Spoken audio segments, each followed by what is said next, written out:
There we go.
Let's see here.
there's Venus and the Pleiades.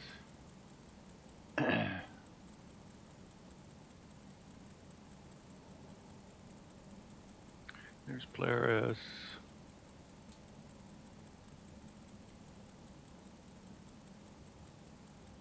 It's a Big Dipper. Cassiopeia.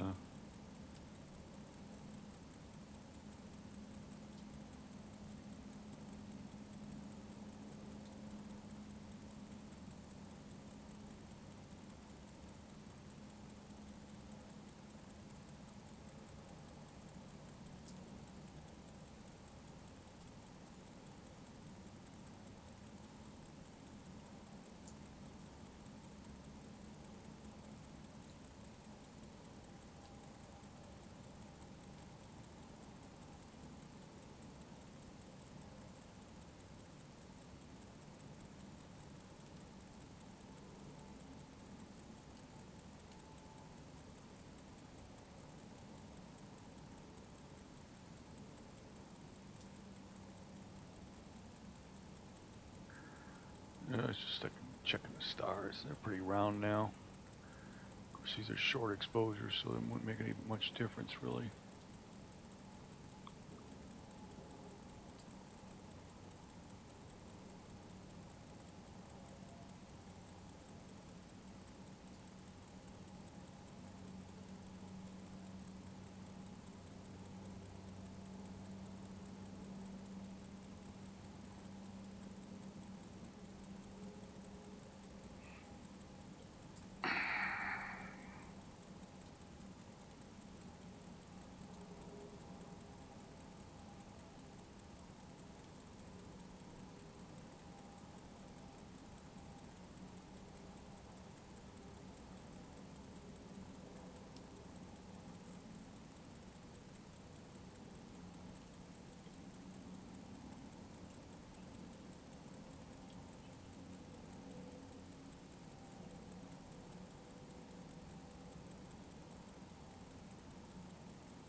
All right, very good, Jonathan.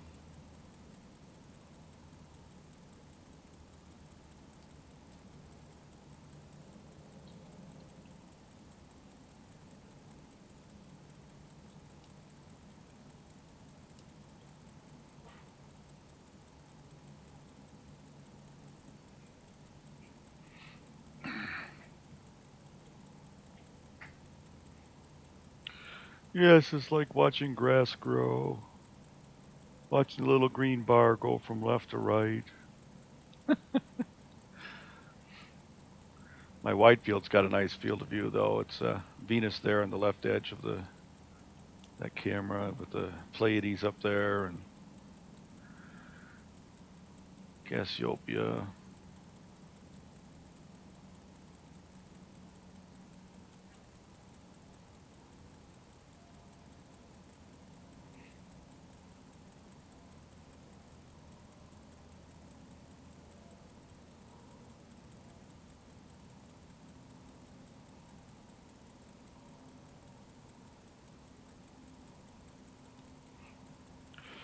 So it's taking 21-minute shots on Pan Stars, and then it's going to slew over to Atlas and take another 20 minutes, and then we're going to move on to some DSOs.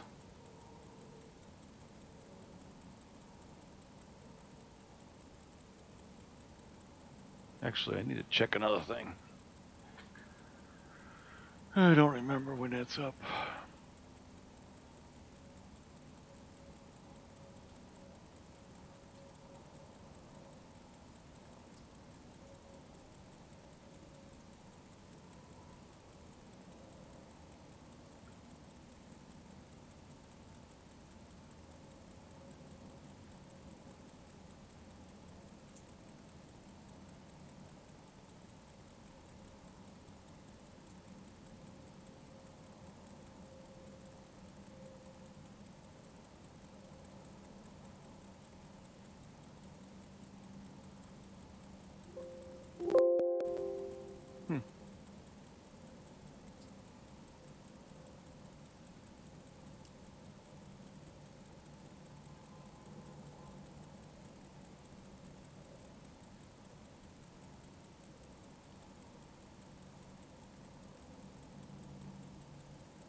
It is up.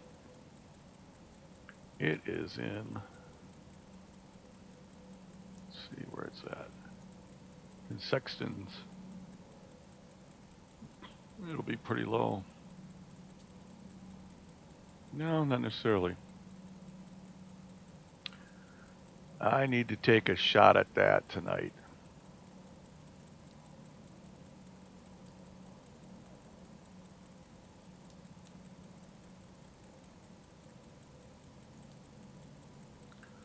I'll have no idea whether it'll be valid or not, but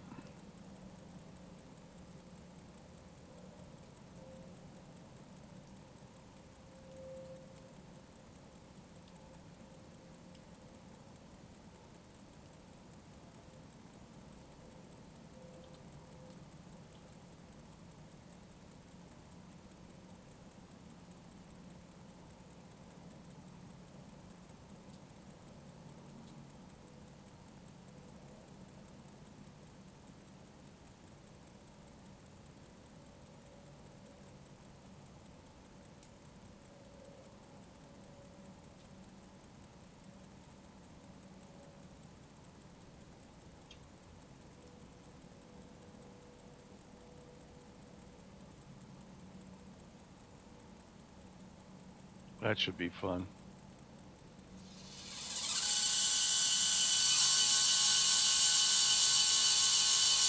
All right, I'm slewing over to the other object. Going to Atlas now. You might actually be able to hear it.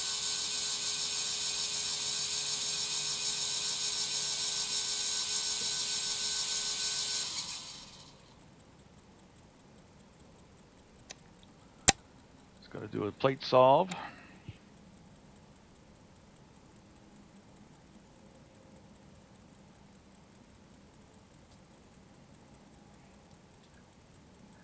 This is what I do on the comets every clear night when they're up. Is I'll set up a 15 or 20 minute run on each one of them, sometimes a half hour.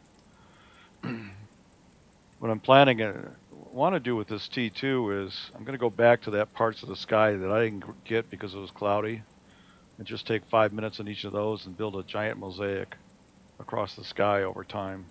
I've built parts of them already, but I haven't gotten the dead zones yet where it was cloudy for a week or 3 weeks. Or I may just make small ones and then put them together. We'll see.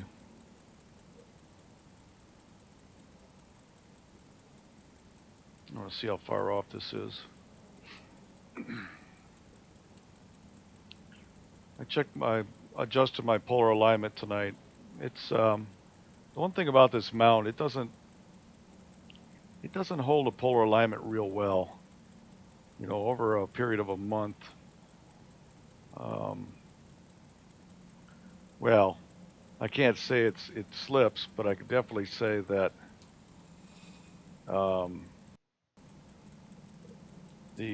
as the altitude isn't tight, so you can bump the counterweights and it'll move a little bit. Not a lot, but a little bit.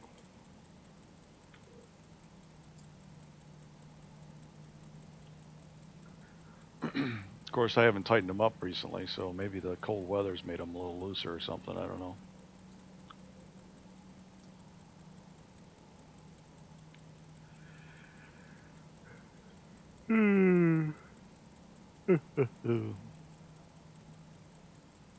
But if it's clear out, I gotta grab what I can. I've been really pretty diligent about using every clear night. I think I skipped one this last week. I might have skipped one because I wasn't feeling too good. And the other thing I noticed is I may need to build a new model because scope isn't pointing all that great. That one was almost a full degree out, or 3/4 of a degree off.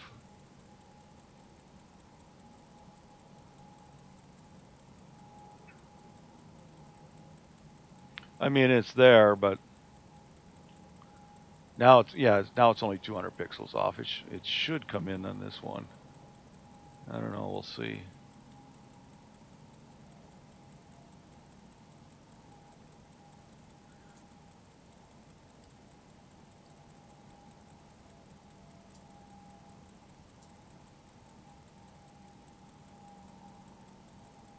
I'm in that part of the sky where sometimes the mount won't bump correctly. Okay, it went good this time.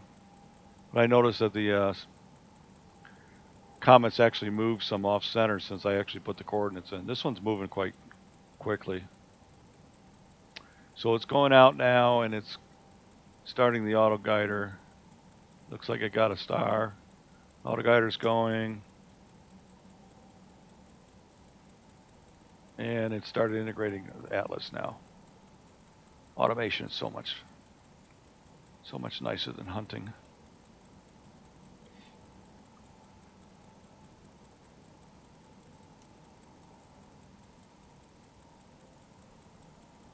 Hi, Tom.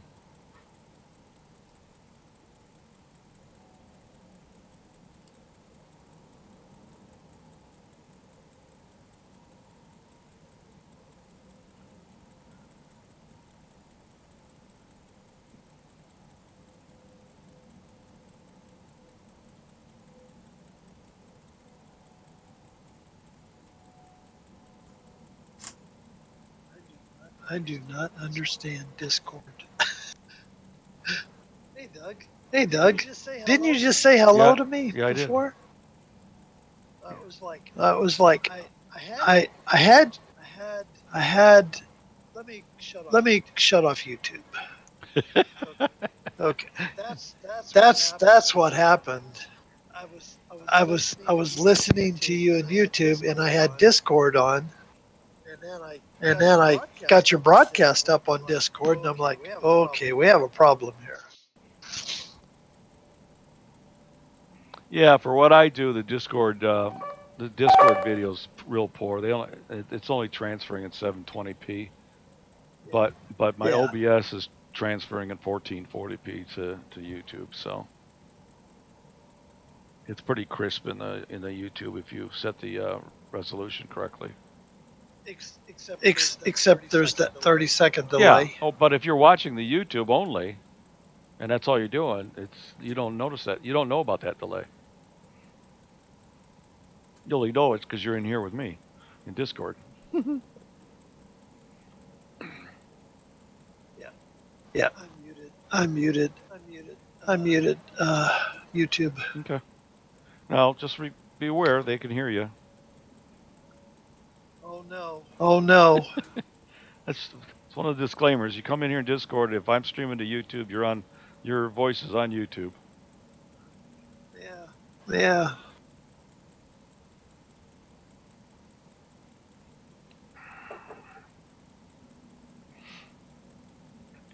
So I'm doing 20 minutes on both comments. I'm on the second one already, and then after this, I'm actually going to go take a couple of 5-minute shots of an asteroid.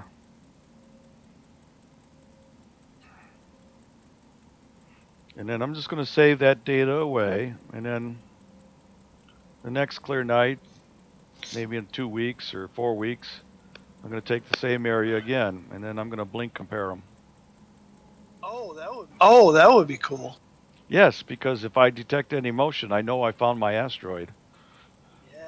Yeah. It's eight. I like It's that 18th idea. magnitude right now. That's I, borderline, but should be that's okay. borderline for 5 minutes. What I may need to do is when I get up to Boone in May, is take some 10 or 15-minute shots. It is La Presidente. Hello. Hello. Hello. So like I said, after this comet run is done, which that's what it got left on it. Yeah, we got 17 minutes left on it. I'm gonna go take a couple of 5-minute frames of comet or of an asteroid, and then save that away for reference in the future, and see if I can detect it. I won't know which little tiny dim dot it is, but if I save it away today and I take some more, 2 weeks, and then 2 weeks after that, I might be able to see some movement and know that that's the asteroid. Right. Because I don't know how fast it's moving. Actually, I could probably, let's see what it tells me here. What's the delta? Yeah, the delta's pretty small. Actually, But there is a delta on it. Let me figure out what that is. Hang on a second. I'm going to do a calculation.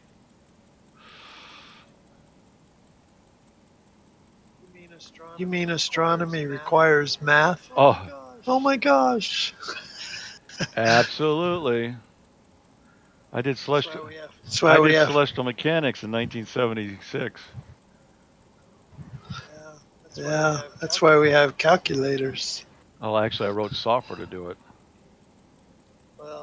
Well, you're way ahead, dude. 30 arc seconds per hour. Interesting.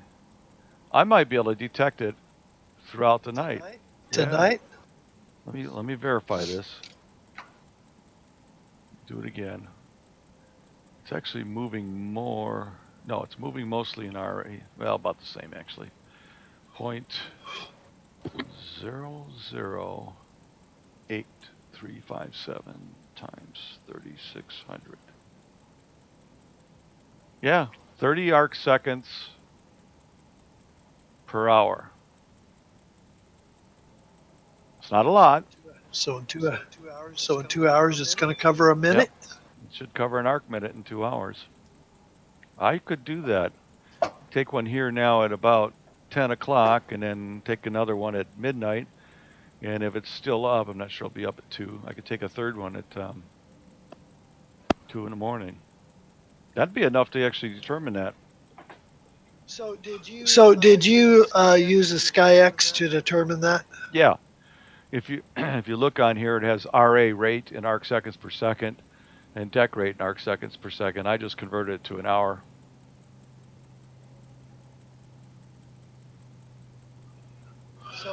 So if I haven't got an update from SkyX in a couple years, I probably won't be able to pull that up, correct?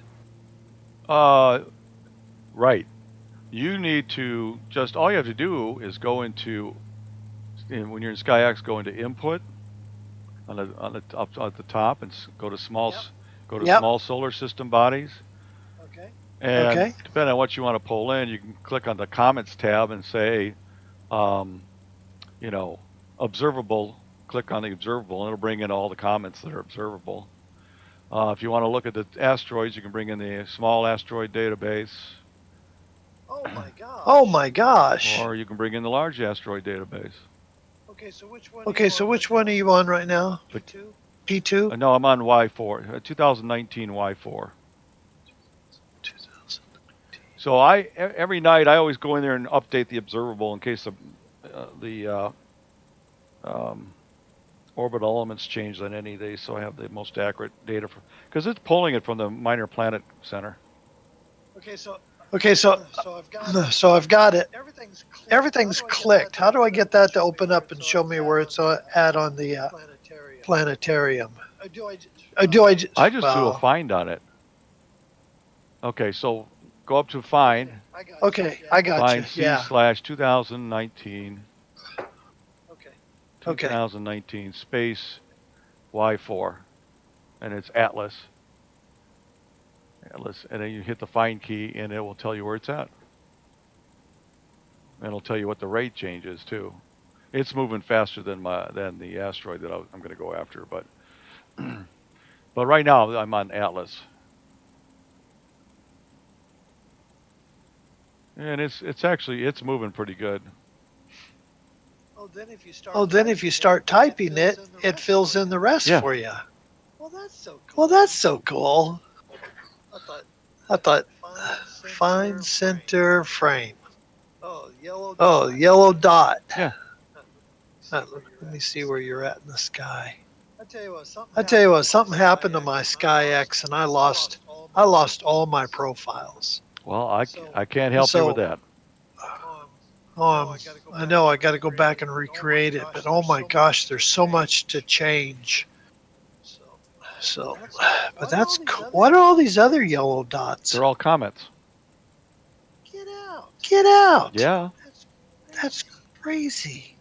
You just updated the comet list, and you have the comet icons turned on, so now you got yellow dots all over your sky. Now, most of them are way too dim to bother with, but That's the list. What I do is when I what I do is I make a decision based on some other websites on which ones I'll go look at. For example, there's one here called Comet Chasing, and I'll bring that over on screen here. So Comet Chasing in March, it's a website, and they list some of the ones that are brighter and give you information about how high it would be and what its magnitude is. For example, T2 I've been following, it's 8.9 magnitude supposedly right now, and it's in Cassiopeia, which is where I finished up. And I'm working on. The thing is about Y1 is it says it's 9.7, but I tell you what, it's really a diffuse object. Coma's pretty good at 3.5 arc minutes. But Y4 is the one I'm on right now. It says it's 12.5, but if you notice, the core is almost stellar.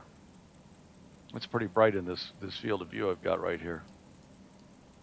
So, anyways, that's one source to go. It's called cometschasing.skyhound.com, and the other one I go to is Heavens Above's got a list of comets as well. Like I said, it's got Y1 listed as being 9.5 magnitude, but it's in Andromeda, so it's too low for me to get to. So, okay, so uh, I've got Y4 Atlas up on my screen. Now, it's pretty close to M81. Yeah.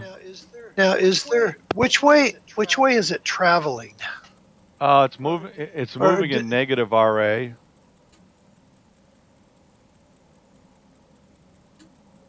Which means it's moving west.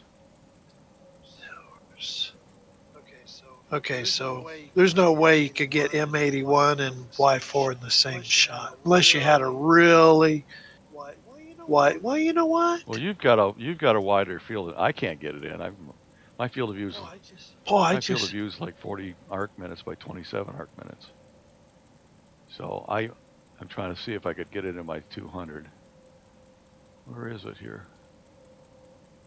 Let me look for M181 here. With my 92, I can't. It's about half again out of the field of view on my 92. Yeah, see, I could barely get. Actually, I could get it in my 300 millimeter. Yeah. If I went out there and turned my camera, which I can't do, but I could change the zoom to 200 millimeter. I could get both the Comet and M81 and 2 in the same field of view. Mm-hmm. That's cool. I like this. I wish I was clear. I would try that right now. What? You could almost I could just do 2 photos and stitch them. Yeah, I've done that before. Well, not with my main scope. My main scope would take about 6 photos. I'd have to build a real long mosaic. But the other outer squares here is the 300 millimeter and 200 millimeter. The inner square is my 2000 millimeter on the sky here. Okay, so if I go to Telecopius, have you used that? Okay, and now I've got this on file somewhere. Well, you can't pull the data on the comets off of Telescopius. Oh no, I was. I can picture about how big my field of view is, but Telecopius will tell me. Yeah. I thought I had it. Jonathan says, "Do that, Doug." I think you should. I think you should do that asteroid like here in 6 minutes, and then go in 2 hours and do it again. Well, as soon as you're done with Y4. Well, the asteroid I'm going to do, but so I don't know if he's talking about that or he's talking about running my 200 or 300 millimeter on what we were just talking about. I don't know which he suggested. I'm not going to go out and swap the other lens out tonight. It's By the cold. way, I did tweak my polar alignment. Your Yeah, polar I have it alignment. up this morning.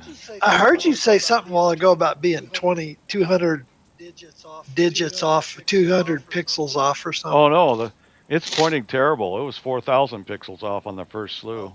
Oh. But the plate solver said okay, and I heard it bump it back to about 200. Yeah, he wants me to do that wide field. I think that was, for you to have a comet with 81. Oh my gosh! And you know what? You've got some great 81 data. So you'd Yes, really. but we're talking about with a 200 millimeter lens, not with the 2,000 millimeter lens. Oh come on! You can't blend No. those. Yeah, right. We're talking about a 3-degree field of view versus a half a degree field of view, or maybe even bigger than that. Okay. Jonathan, you should be happy with my T2 with the double cluster shot that I took back a month or two ago. I got a wide field of that. That worked out pretty good. And the double cluster is actually more impressive than these galaxies would look. They would just be little tiny little blips, edge on blips. Gosh. At 200 millimeter. Whereas the Perseus double cluster, looked pretty good.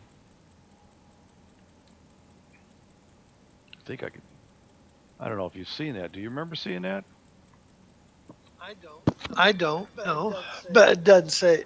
Yeah. I didn't see it. Are you talking to Jonathan? Yeah. Well, whatever. Yeah.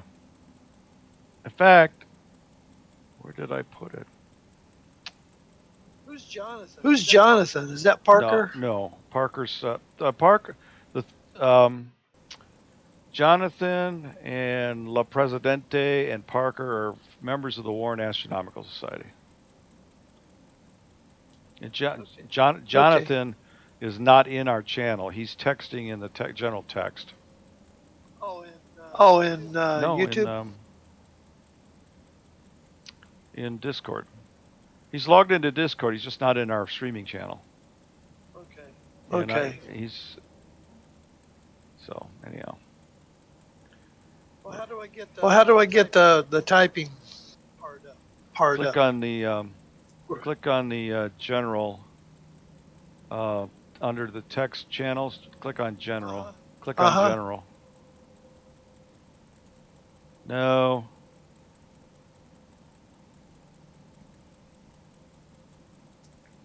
No. I can't get both of them up. Just don't double click on the # general, which is up above where you went. Just click on it and click on it, and the Discord video goes away and the text chat comes up.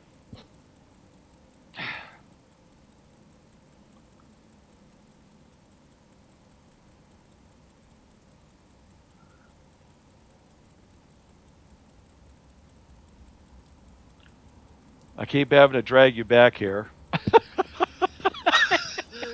Dude, okay, hey. I get lost easy, okay? Oh, I know. Okay, so where did the screen go with you click on your broadcast? You click on my live button next to my name. Oh, there it is. You click on that, then the text chat goes away. Yeah, so I can't do both, huh? Nope, I don't think so. Okay. Well, are they watching you on YouTube then, and then they're typing in Discord? They know I'm paying attention to the Discord one. I check the YouTube one every once in a while, but anyhow. Okay. I forgot to find what I was looking for.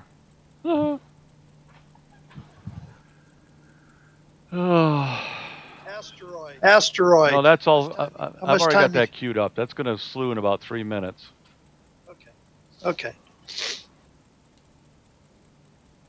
And you're using SGP to go to it, so it's your next target? Exactly. Man, I wish I could figure this out. I kind of understand the concept. I just have a hard time Well, executing. well, you need a PhD. I must. You know how many people thought about? You know how many people at work thought I had a PhD? Especially when I got a new manager in, new boss in. He'd have a couple of one-on-ones with me and saw the work I was doing. He says, "What's your PhD in?" I says, "I don't have a PhD." I says, "I just been in the business for a long time. That's all." Yeah.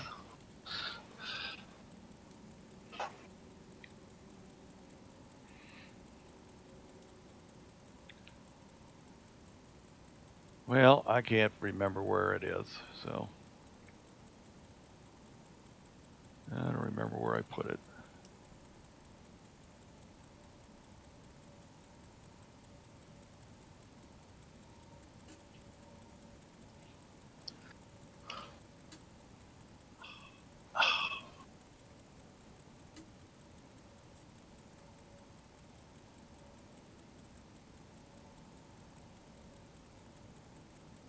Let's see here.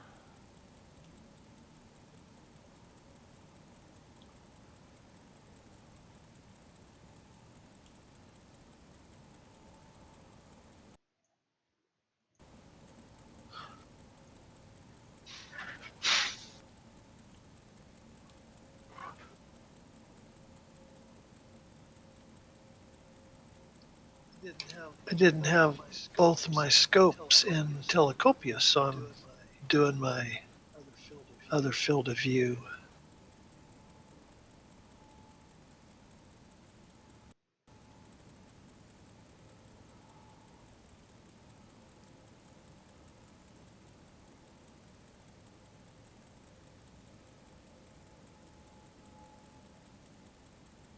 It's amazing how much brighter T2 has gotten over the last 4 months. Is it heading towards Well, us then? it's moving away from us now, but it's heading towards perihelion, so it's heading closer into the sun. Hmm. So I must have left that somewhere else. The Canon list. I'll bet it's in my Canon list.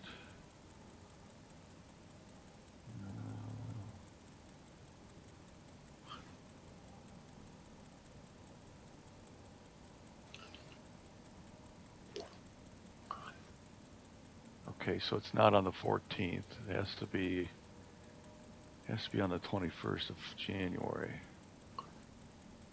Let me see if that's it. Yeah, that's it. I found it.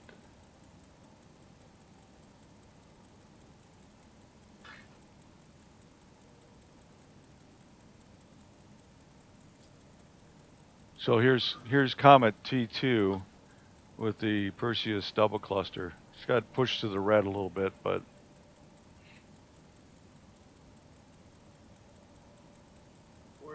Or are you showing it on YouTube or? it should be both. I don't see it yet.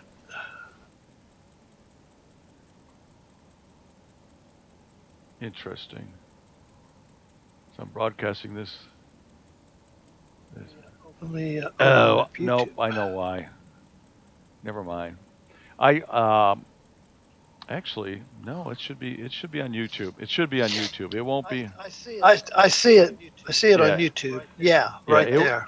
That's It won't be beautiful. on Discord because I'm streaming the Observatory window. Computer. No, it's window. Oh, I'm not okay. I'm not actually streaming the monitor that the window is on this time. I usually do in Discord. This time I decided to try streaming the application called Remote Desktop, which contains the Observatory window. So anything I pull off of my other one will never show up in Discord. Only in the YouTube channel. Because the YouTube channel, I am displaying the entire monitor. Gotcha. So yeah, that's do you see the little green spot to the left? Yeah, The little teeny one, and that's the double cluster. So that's the one I was talking about. Really, Now that was with your 200 or your 300? that was with the 200, and it was cropped.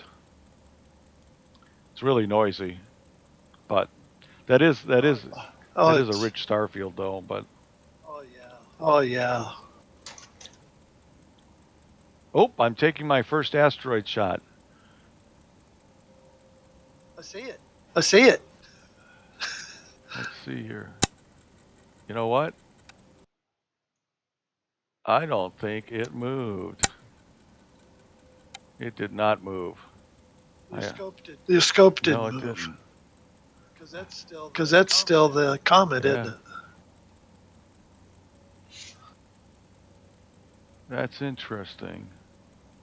It didn't. Oh, I forgot to turn on the center. Do Oh, do. All right, we're gonna abort this. I forgot. I set it up wrong. My bad. We're gonna abort this one. And now I've got to set this correctly here. Um, Slew to and then center on location. Yep, I forgot to turn that on. Okay, hit the OK button. Now I'm gonna resume. See if it does its job. That was called an ID10T error. Oh, you silly person here. It still didn't do it. All right, now I need to check why.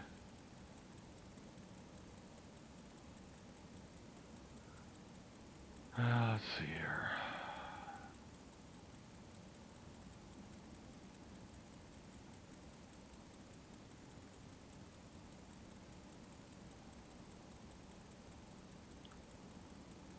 Sequence.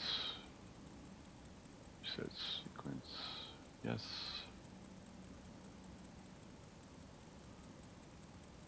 Run sequence. Yes.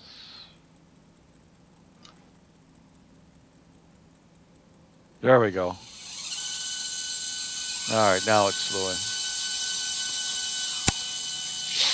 That was an ID10T error.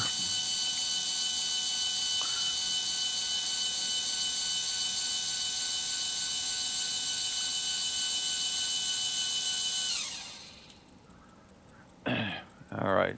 It's pointing into the southeast, which is good because that's about where it should be pointing. I'll turn off the infrared camera so that it doesn't interfere. And it's going to plate software that coordinate.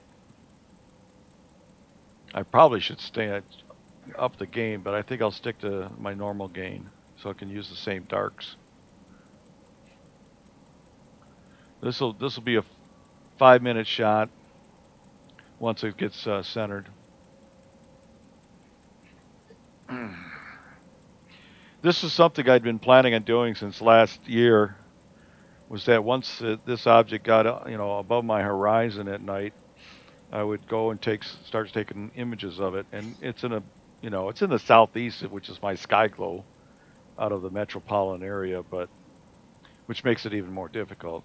Probably be better. It'll be better if I take this in about 2 hours from now, and then 2 hours after that. So I may schedule up interrupt another sequence just to take another couple frames.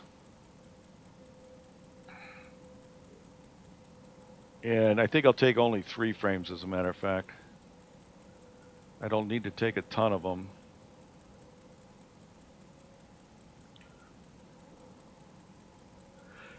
We'll do a 3-frame stack, and then next time I go after it, I'll do another 3-frame stack and see if I can get down to 18. It's actually 18.5 according to the Sky software. And if that's representative of what the Minor Planet Center says it is, then I believe it. But it's one of these, 6-digit number asteroids. Yeah. Yeah, it was 2,700 pixels off on that slew. So it's going again.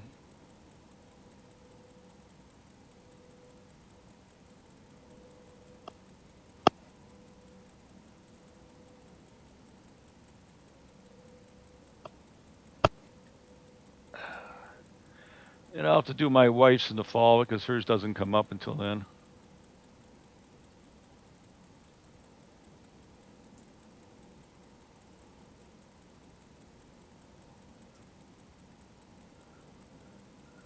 Yeah, right now it's 43 degrees above the horizon, so that's pretty good.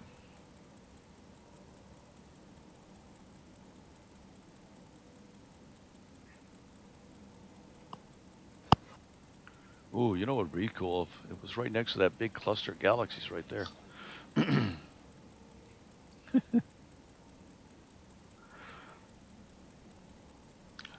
I've been thinking about getting an F4, a 10-inch F4 Newt as my second scope on here.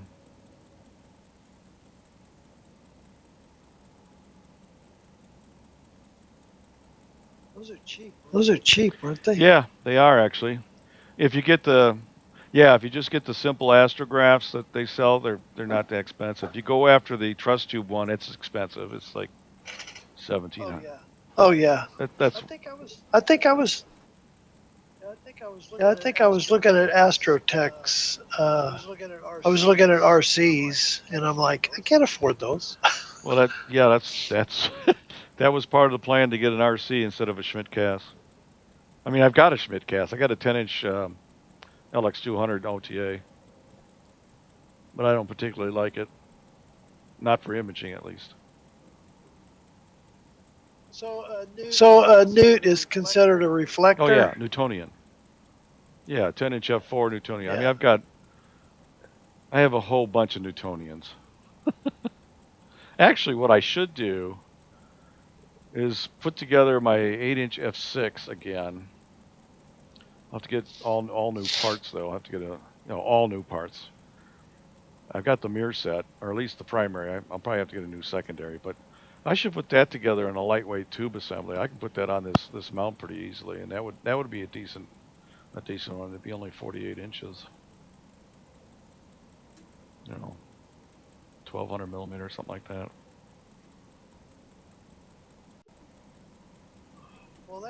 Well, that truss tube, 10 inch is only $1,800. What? Not? You mean the? Oh, you're talking about the Newt? Yeah. Yeah, it's about $1,800.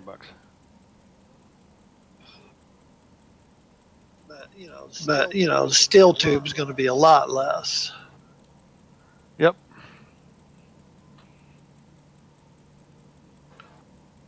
And it'll only be 1,000 millimeter if I did that. But it'll have coma and all that other good stuff to deal with. Plus the whole camera assembly be hanging off the side, and you have to work with balance, and I'd want to get a new computerized focuser for it, so I didn't have to manually focus. All that good stuff. You betcha.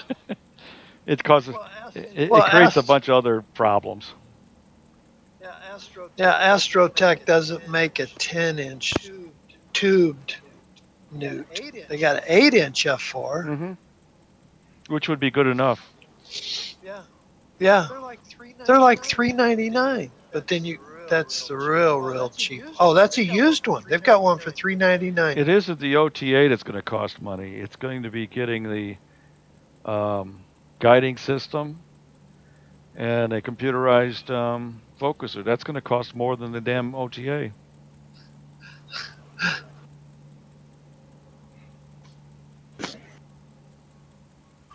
Because darn well I want to be able to automate it enough to sit at my desk. Absolutely. You don't want to go out there when it's cold. We're too old for that. I'm too soft for that. I'm getting to the point now where I can close my garage door. I've got my little Blink camera that I was on Amazon, but I went to Best Buy and got it cheaper because they had it on sale.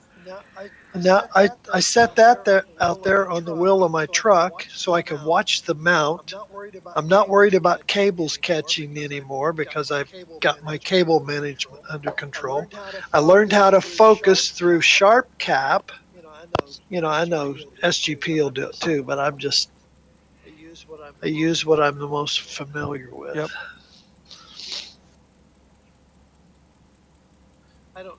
I don't need any more scopes. I don't either. I It think my sounds wife like would have a hard time with me getting yet another telescope.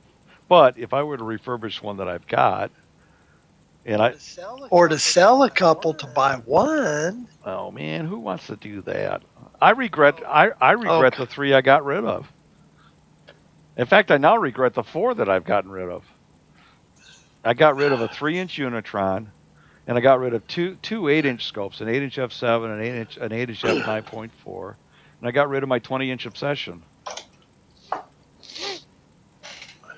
And at least the 3-inch Unitron, I definitely wish I had back. I would want that for a planetary scope.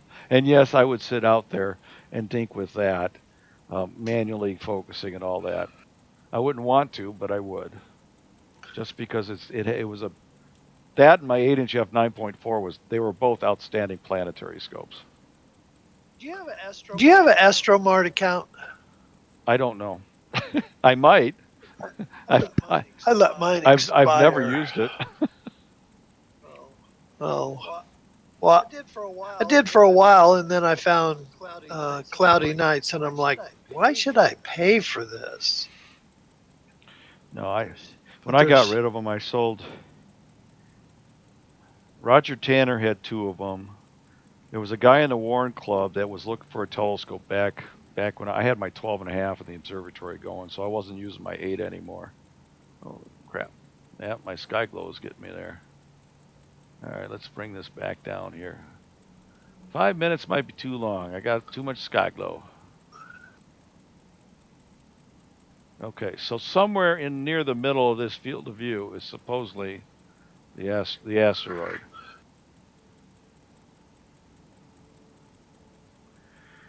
And since it's not good, and it's 18. Yeah. Ooh, I see a couple of specks there, but I know. and the stars are really bright. Well, why don't we cross-reference it with the Sky That's what I'm X? doing right now. Yeah, okay. Let's see if I can identify the star pattern.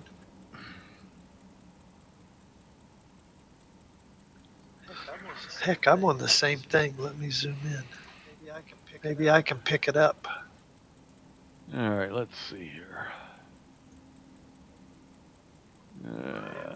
Meow, meow.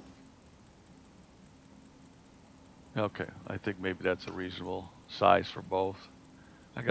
Somehow I gotta fit these both on a screen. Oops. Okay. So there's those 2. They're close together. Center it up again. 2 that are close together. And then there's that one. And then there's that one. And then there's that one. Oh, it's inside that circle. This circle right here. Oh yeah. In fact, it is 1, 2, 3, 4. That dotted right there has got to be it. That's the one where your cursor is? Okay, move it away and then bring it back. That might be a star. I'm going to scroll in some more here. Let's see. 1, 2, 3. There's that one there. That could be a star there. Okay, 1, 2, 3, 4. 1, 2, 3, 4. It's closer to this one. Man. That's probably a star there. Yeah, that's probably a star there. Wonder what the magnitude of that star is. Click on it. That star is 16.3. Oh. That star is 16.2. So there's those 2, and they're in the same. I think they're in the. Oh wait, that's this one here. 1, 2. The 16.2 will be the closest one. The problem is this thing is reversed. I gotta do this mental gyration here. That one is there. This one is there. 1, 2, 3, 4, 5. And there's this star right there. I think that's that one. And this star right here. So I think it's in between these two dim ones. And just a little bit towards the curl.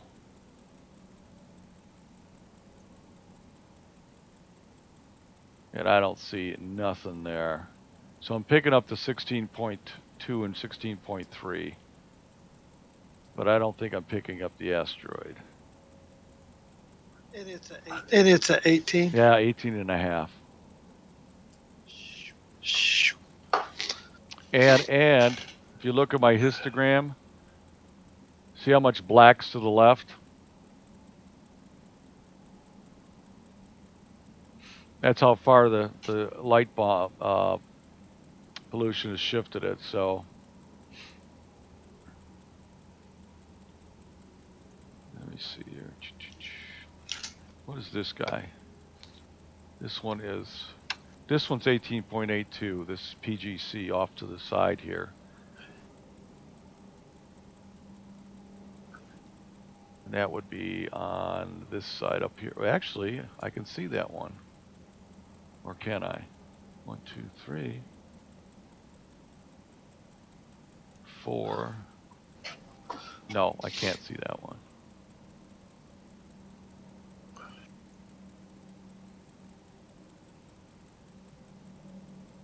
Nope, I can't see that.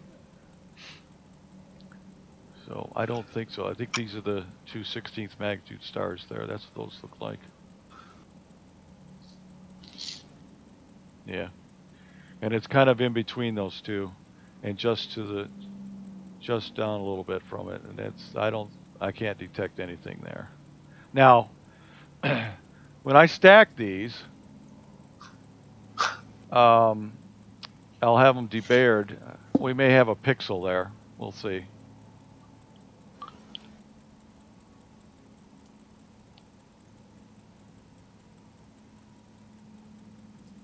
I may actually have to go to a darker sky and go 10 minutes to get that.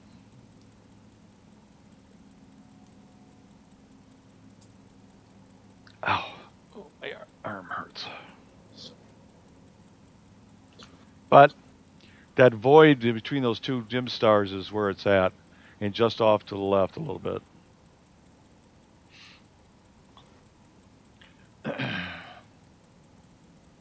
So I know I get into 16.3, at least in that area of the sky right now tonight.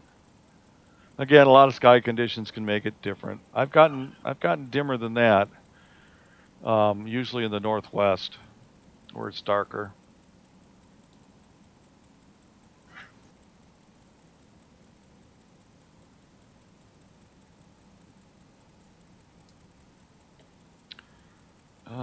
You know what? I'm going to take one 10-minute shot just to see if I can get some depth on that. Do you need to increase the gain at all, or is that just going to create more That'll noise? just create more noise. Yeah.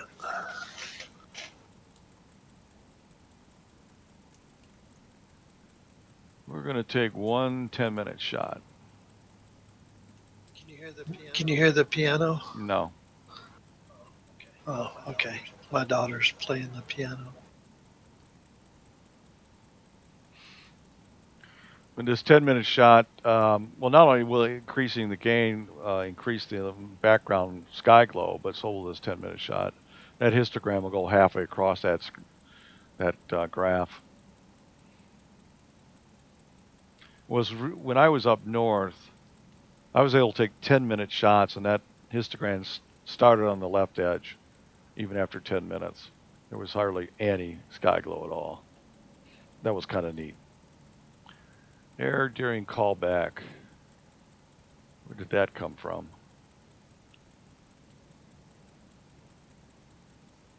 I had something pop up here and said I had an error during callback. I don't know. Still live, I think. Let me check the numbers here. Yep, still clicking off.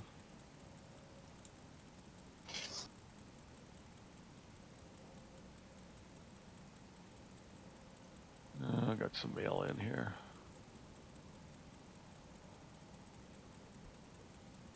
I did give my Astrometrica to work. I'm just not sure the values coming out are reasonable.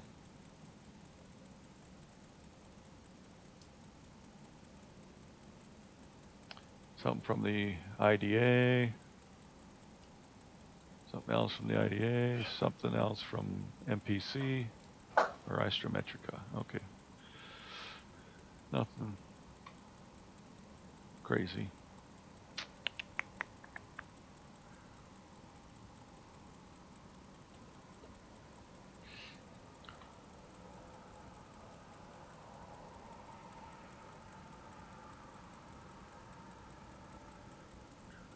So I'm going to finish up a third of this 5-minute, and then I'm going to take a 10-minute shot.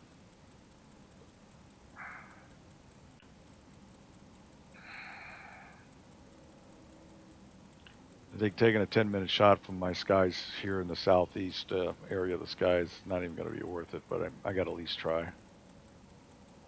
See if I can pull something out of that.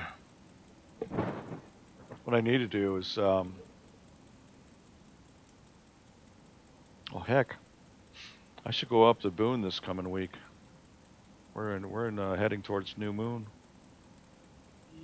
Yeah. We were supposed to have clear skies Friday, but now they've changed it to Saturday, and we're wanting to go over to Pittsburgh, Kansas. Check the weather. Okay, it started. Where's Negwagon? Huh? I don't know. Oh, Jonathan says he wants to go to Negwagon. I don't know what that is. It's your buddy. Yeah, but I don't know what Negwagon is. It's the most undeveloped state park in Michigan. Okay, I'll look it up.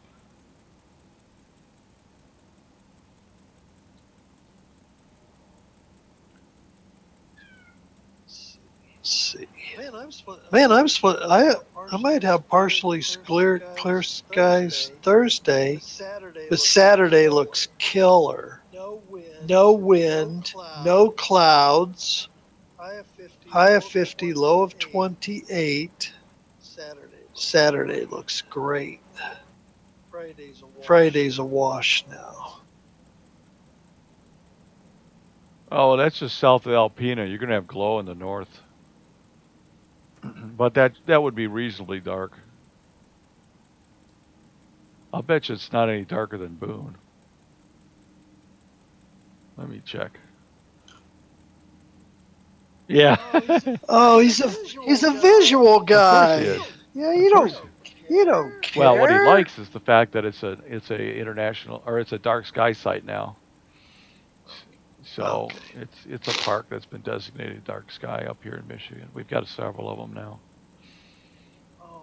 Oh, I know what it is. He wants to go where there's a bathroom. Well, yeah.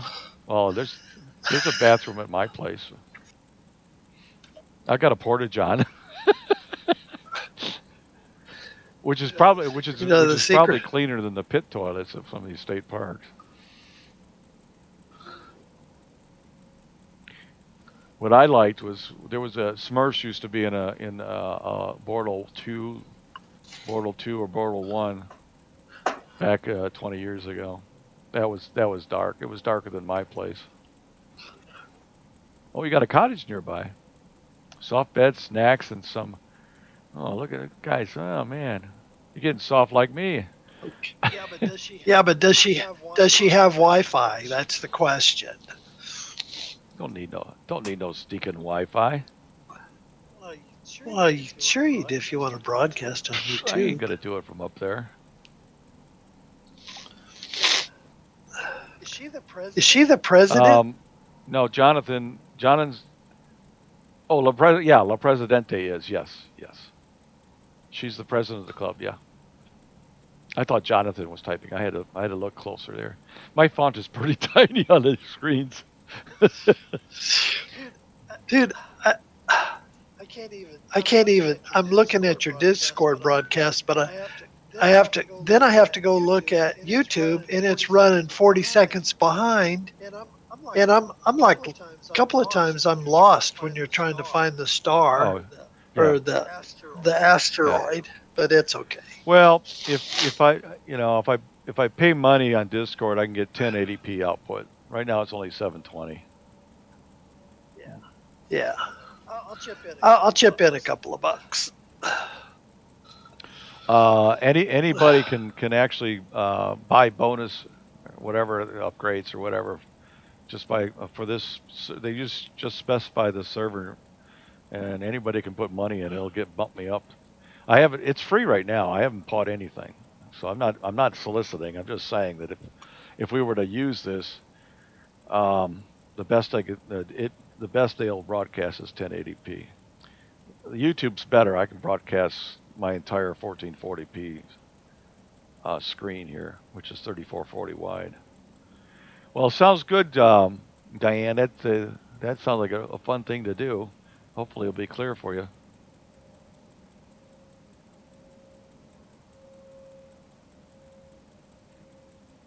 I don't know. I got to decide if I want to break down. Well, if I do go to Boone, the primary thing I would do is just go up there and pull the 18-inch out and do some viewing. I don't know. I don't know if I'd even break down this imaging system for a one. Well, I definitely wouldn't for a night. If I were to take it up there, I got to have at least 3 nights. You got to put some new videos on there of your Dob. That one's like 6 years old. Of my Dob? Yeah, don't you have a YouTube video where you setting up a Oh, Dob? that's my 14-inch. Yeah, that one is kind of old. Put some new ones on there. I haven't had that Dob out. Let me think about this. Did I bring it out I didn't even bring it out last night. I haven't had it up for a year and a half now. Last time I had it out was in the Astronomy at the Beach. I had in 2018, I think it was, and once again in 2017. So I haven't actually used that thing in about 2-3 years. So when you guys do on the beach, you guys are actually on Lake Michigan? No, there's a state park, Island Lake State Park, that's in the southeast area of Michigan. It's out near Brighton, and it's a state park that has a lake, a small lake there. That's all. I'm gonna try to find that on. It's a dammed up section of the Huron River. Yeah, it's kind of a man-made lake. Okay, what'd you say that town was again? Near Brighton, Michigan. Brighton, Michigan.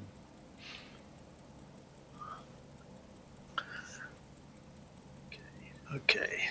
So Diane and Jonathan, I'm going up to my place May 14th through the 19th, and I got 12 people said they were already interested, but it's rustic. You can stay at a motel there in West Cadillac if you wanted to.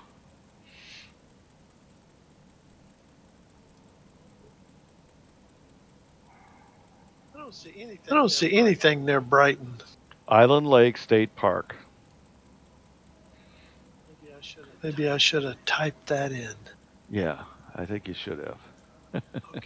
Okay, wait. Is that over near the interstate? No, that's Kent Lake. It's right off. You're there. It's right off I-96.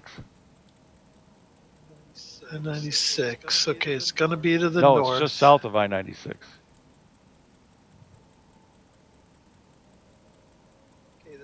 Okay, the state park is where the dam is? What's the artificial lake? Kent Lake's the artificial lake. Yeah. Yeah, I see the parking area. So there's a Kensington Metro Park is on the north side of I-96. Island Lake State Park is on the south side of I-96. But, it doesn't say that. Is there like a shooting range Yes, just to the yes, north? yes. Okay, I see that. Yeah, so there's a beach right there. Yeah, The beach. Oh, I see the yeah. beach. It's right. I see the Well, that's beach. where it is. Oh man, that's cool. Okay, so what are the dark? What Oh, Borla it's is that? About no, 4? it's probably about 6 or 7. Probably about 6. I'd have to. Let me pull up the. Let's see here. Let me pull something up. I'll take a look. Uh, Where's my dark site finder? Light pollution map. You'll be there before me. Southfield, Detroit. it's like Oops. 6 or 7. Probably 6. Oh my gosh. That's red, dude. Yeah, I know. It's not a good site, but the public. It's only for the people on the northwest side of the Detroit metro area, it's only 15 or 20 minutes. Or if they're on the west side, it's maybe a half an hour to get there. We have it's a public outreach event. Yeah, it's a Bortle Yeah, and 5. we'll get 5,000 people there for the weekend. That's cool. That's what you call a public outreach. That's good for business. Well, how do you guys we broadcast, or don't. how We don't does ever? broadcast. We ha- No, I mean, how do people find out about it? It's usually on all of our. We have 7 clubs that sponsor this. 7 or 8 Okay. sponsor, maybe 10. I don't know, but there's at least 7, 6, 7 clubs, and it's been 23 years we've been doing it. So everybody knows it's September, and I think sometimes they put flyers out. Sometimes they talk to the media, either newspapers or radio or whatever. So it's publicized for usually a month or 2. I mean, Diane knows more about it, what the current process is, because she was involved in it. Okay, see how I just got my 10-minute shot back. Let me see here. Yeah, that thing is pushed way too far to the right.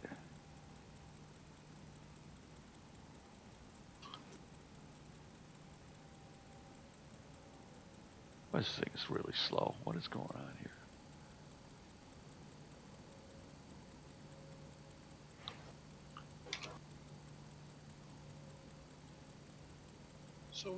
So where's Boone at? Look up Cadillac, Michigan. It's about 12 miles west of. Okay, Herring, Lucas, Park Lake. Okay, what direction from Cadillac is West, it? West towards the water. past Lake Mitchell. Henderson. Lake Mitchell. Okay. Oh, I see it. So that's where my north property is. That's Mortal 3. That's pretty cool. Yep. All right. So I'll look at those later. All right, we're done. We're done chasing asteroids. Yeah, we can't see it. Nice Yeah. try. Yeah. Well. Hey, we didn't know. Well, yeah. As I mean- Jacques Cousteau would say, we must go and see for ourselves. Yeah. All right. But I might give it another shot in about 4 hours when it gets to the southwest. Because right now it's up. It's got a good altitude. It's at 48 degrees. But it's going to transit at just after midnight. So how do you get 5,000 people in that park? That's over 2 nights. Usually Okay. Friday night we get anywhere from 500 to 1,000, and Saturday night you usually get the other 3 or 4,000. One year there was a big hubbub about Mars, so I think it was Mars. So the media in the metropolitan area just hyped the fact that Mars is going to be as big as you'll ever see it. Blah blah blah. Yeah, it was like 2003, I think it was. We had 15,000 people show up that weekend. Oh, how many scopes were there? Typically we have anywhere from 50 to 75 scopes, and they had state police out on I-96 with a mile backup, trying to get into the park that weekend, that Saturday. It was nuts. It was just crazy. It was constant 3-4 hours of 50 people in a line at each telescope. For the we run from dark until 11 or 12 o'clock. That was crazy. Unbelievable. The park says we didn't expect that to happen. That's a good turnout. Let's see here. I need to check the sky. I might be loose in the sky here in a couple hours. Let me take a preview here and see what we got before I start heading to the next object, which I have to look up here.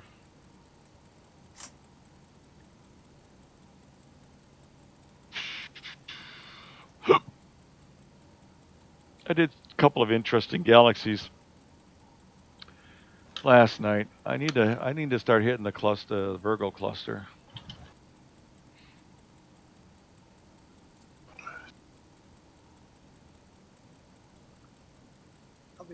I'll be back in a minute.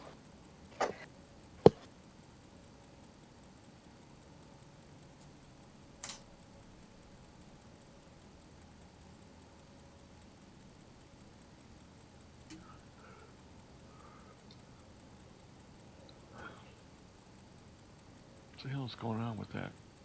My focus is going nuts here. Oh, look at the clouds coming in. Look at the haze coming in from the south. That's another reason. The sky glow gets accentuated with the cloud cover. I need to check my focus, see what it's doing. 24, 29. Ooh, it's moving in. I certainly hope that thing isn't loose. I don't think so, but we'll keep an eye on it. It's 30 degrees out there, so temperature hasn't changed much since I opened up. Let's see, 2403 I've already done.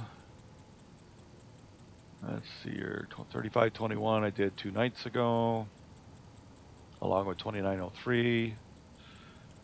3628 I've already done, that's the Hamburger Galaxy.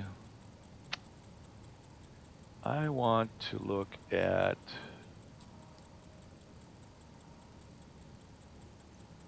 let's see here.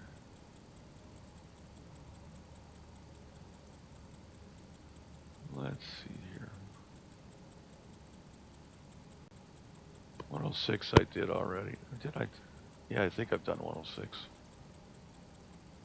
Take a look here. 106. M106 is right there. Oh, I've taken a whole bunch of data from that guy. Yeah.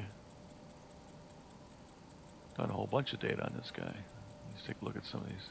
Oh yeah, I don't need to do 106. I got a really nice shot of that I'm happy with. So I don't need to do that one.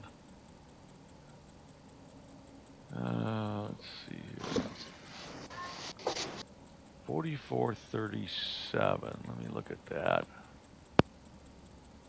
See what that would look like. Oh, I think I've done this one. Let me see here. 4437.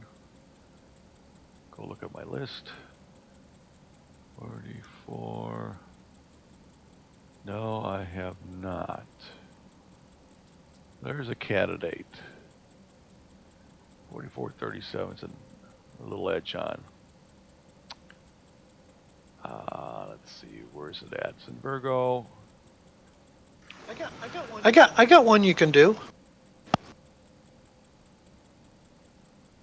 Go ahead. I could just that one's pretty low. It only peaks at 47 degrees. Man, who unalphabetized my photo. The Splinter Galaxy. Uh, Do you need a number? I think I've done that one, but go ahead and give me a number. No, you don't. I did that one. I don't need a. I don't That's need okay. I don't need. Well, maybe I do need a. It doesn't have it. NGC 5907. Oh, I've done that one. It's really beautiful. Yeah. I've done that one. Okay. Been there, done that.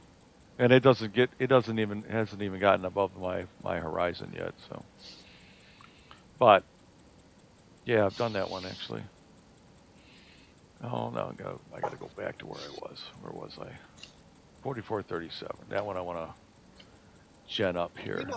You know, all those visual people, they can't see things like that because it's so faint. I don't know if you could. You're don't badmouth visual people. I've been a visual guy longer than I've been an astrophotography guy. No, I know. Okay. I've told this. I think I've told this story to you before. We have a guy in our club who bashes us camera guys. And you know what? I started off visual, and I love my I love my rigs. And it's fun just to sit. I love the camaraderie of Night Skies Network. But I found this statement that I was going to tell this guy, and he just, every time we talk astrophotography, he goes, "Oh no," and he just starts bashing us. Doesn't matter. But here's the statement. Things I might never do, but have complete respect for. So even though you may be a visual guy, you should have respect for everything in our astronomy realm or the genres. Like we got a guy in our club, all he does is not radio. What does he do? He does something where he just takes data and he sends all this data in. Burial star observing. Yes. Yeah, that's a noble thing to be doing. It is just so cool. Yeah, we had 2 or 3 avid variable star observers in our club. Ken Kelly was one. Mike Simonson was another. Rick Hill was another. Trying to think who else. Actually, Kim Dyer was one too, but long ago. But the point is that's a scientific endeavor that takes a lot of tedious work with very little reward, and unless just being able to get the magnitudes right and going through and doing it, getting a 50 observations in a night is what you like to do, then yeah, great, so be it. Yeah, slew and center location, okay. This guy could take, we'll take 5-minute shots of this guy. It's going to be in the soup, but it is what it is.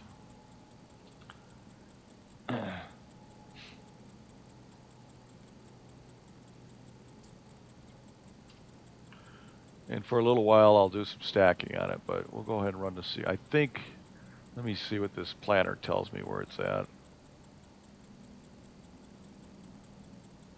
relative to the planning tools. Okay, it's above my false horizon right now, 20 degrees. Well, not quite. It's at 27 degrees. It might be far enough up. What I should do is look at the, let me look at that. Oh yeah, I got a good azimuth on. Nope, that's not what I'm looking at. Hang on. NGC 4437.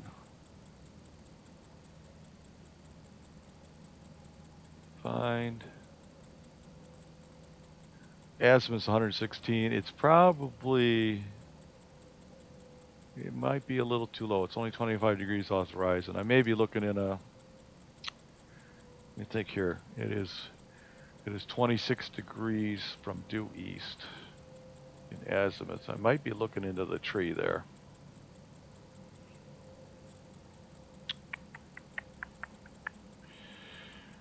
Oh, let's start it up and see if it can be successful here.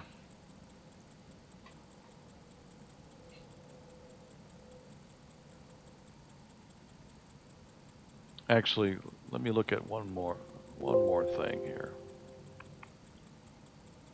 Let's go back.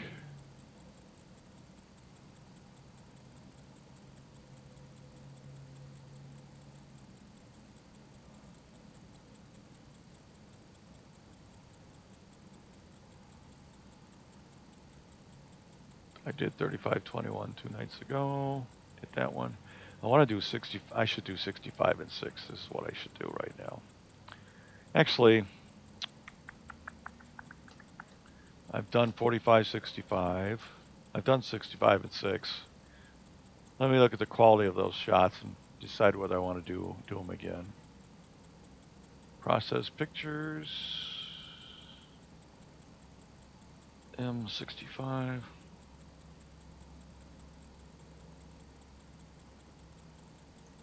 Hmm.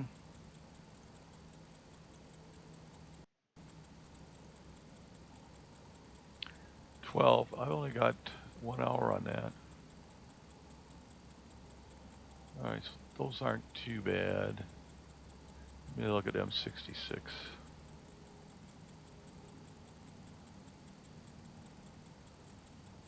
Oh yeah, my M66 are pretty nice.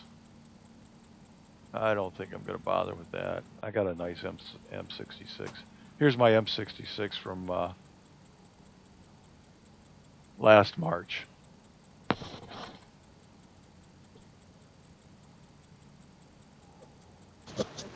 I did M66 couple. This is the one I did a year ago. I don't think I can improve on that.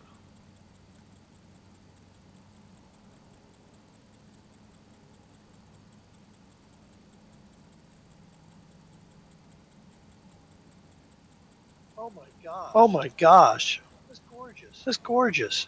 Yeah, I don't think I can improve on that, so I'm going to leave it alone. No. That's an apod. That's an apod right there.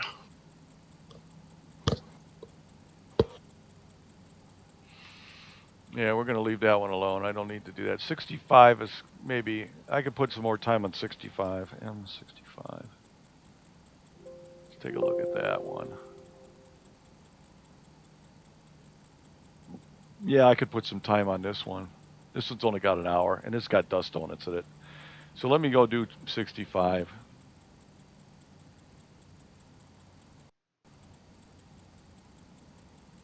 My battery's running low. Oh shoot, I got to run out the observatory. My PC is apparently not plugged in. Be right back.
Okay.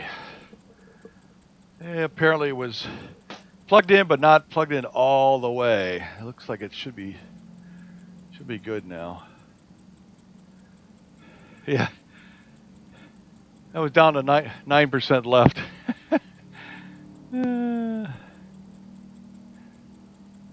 Yeah, it says it's plugged in now, so it'll take 2.5 hours to charge, but it'll keep running. All right, so I was going to do M65. Let me pull that up. M65.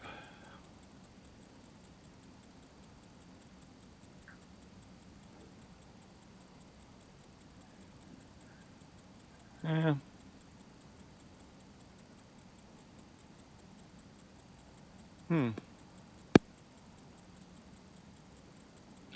I could actually do both in the same field of view. Maybe I should do it that way. 66 and 65? Yeah, looks like I can get them in the same field of view if I wanted to. Huh. Let me do it that way. Get a twofer. I can't get the hamburger in it. That's too far away. But it looks like I can get both of those if the orientation is right. We're going to find out here. So, gotcha. 65. Find center. Let's see. Oh, the orientation's wrong. Oh, man. They're on the short side instead of the long side. See, if you had one of those night crawlers, you could just stay in your house and rotate it. I know. Who's got $2,500? Yeah, I know. But I don't want to rotate it anyway. So if I do that, I got to take all new flats. The flats I'm using, I took. When did I take those?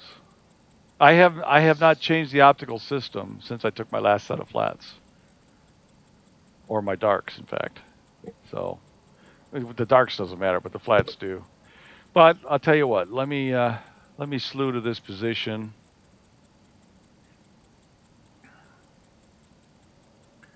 We will take these coordinates, copy equatorial coordinates. We're going to add that to my list here, plus, and we're going to put that in here, paste, and then we're going to call this M65 and M66. And we're going to say, okay, oops, let me turn it on. Slew to target, then center and location. Okay. Let me look at the planning tool there. I want to see where it's at now. Okay, it's up pretty good. Yeah, that'll be a good one to start with. I'll at least slew there, and I'll take one shot and see how the positioning, whether I want to continue or not. Otherwise, if I look at the images that I've got already, 65 is a pretty good size in my frame already. So fitting them in, I don't think they'll be all that great. So, well, let's go there. Say okay. I'm going to move that up to be the first object. And then I'm going to set this up. I'm going to take a 5-minute shot. At least one. I'll set it to 3 for now, just for framing it. And let's go.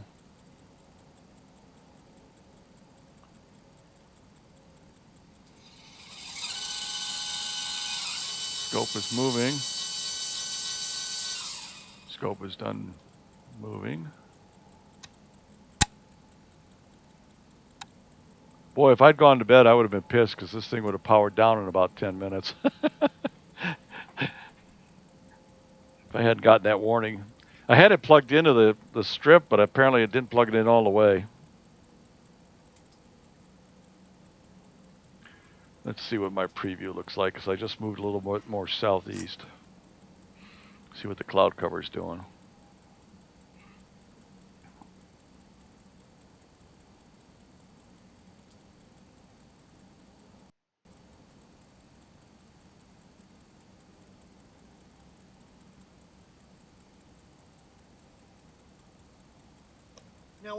Now, what camera are you running? I'm sorry, you stopped after running.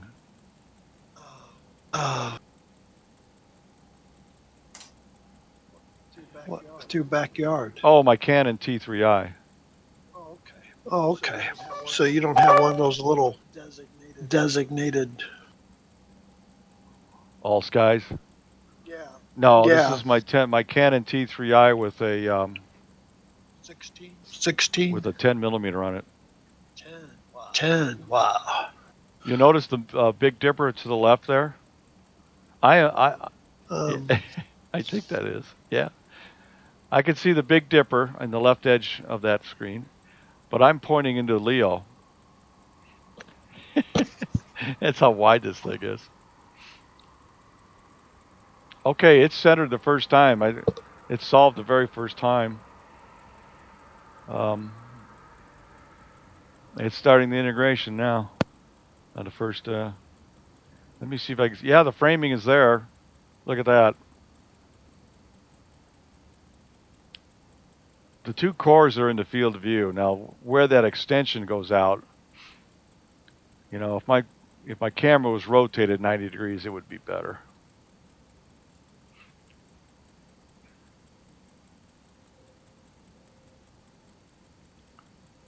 Let me see here.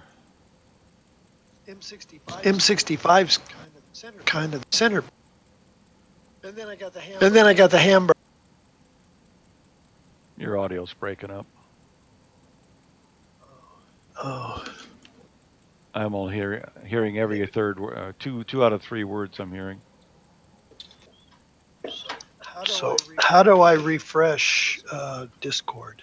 Oh no, you're fine. Are you on Vox or push to talk? No, I got wireless headphones on, but I'm gonna put the charging cord in. No, what I meant was you're in Discord. You're just talking, right? You're not pushing a key to talk. No. Okay. No. All right. Is that better?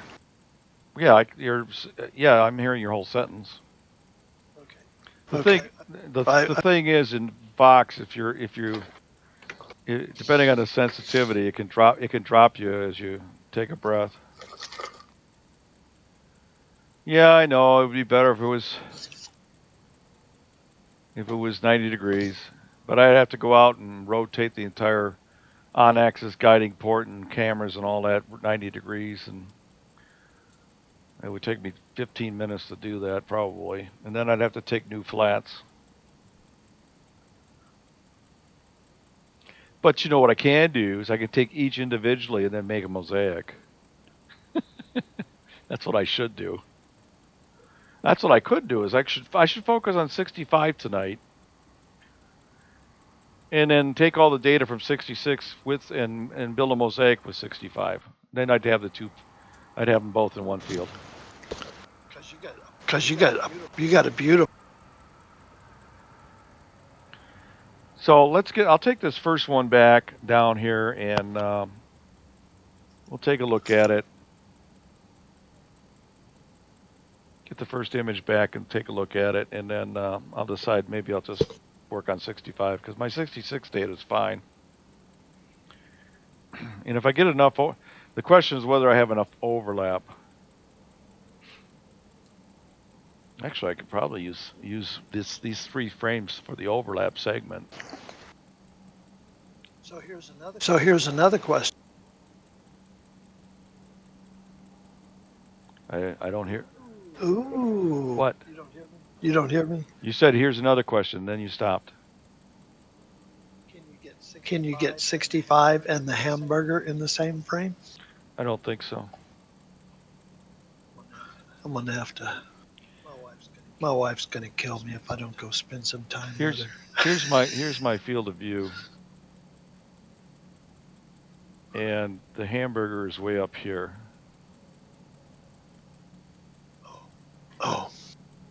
Now, granted, I might be able to do it because it'll this field of view is 90 degrees from what I'm actually taking.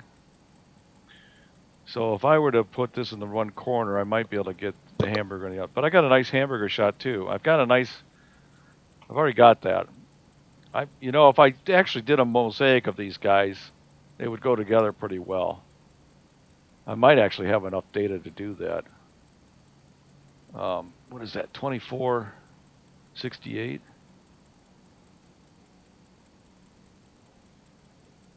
No, it's not 24, it's 2648.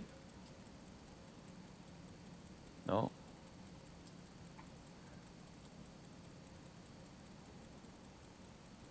I don't remember the name of it.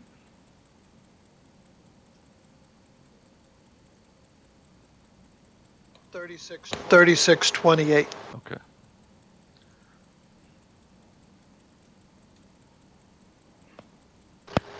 Yeah, so here's my hamburger.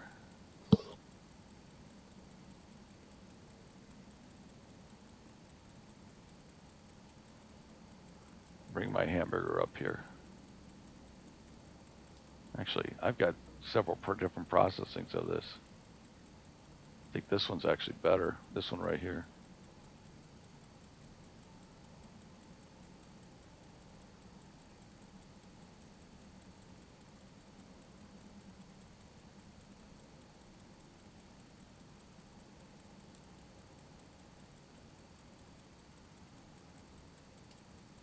Yeah, I mean that's the hamburger. I got a couple that are pretty good of it. This was before I was doing flats though. So I had to be kind of careful with my backgrounds.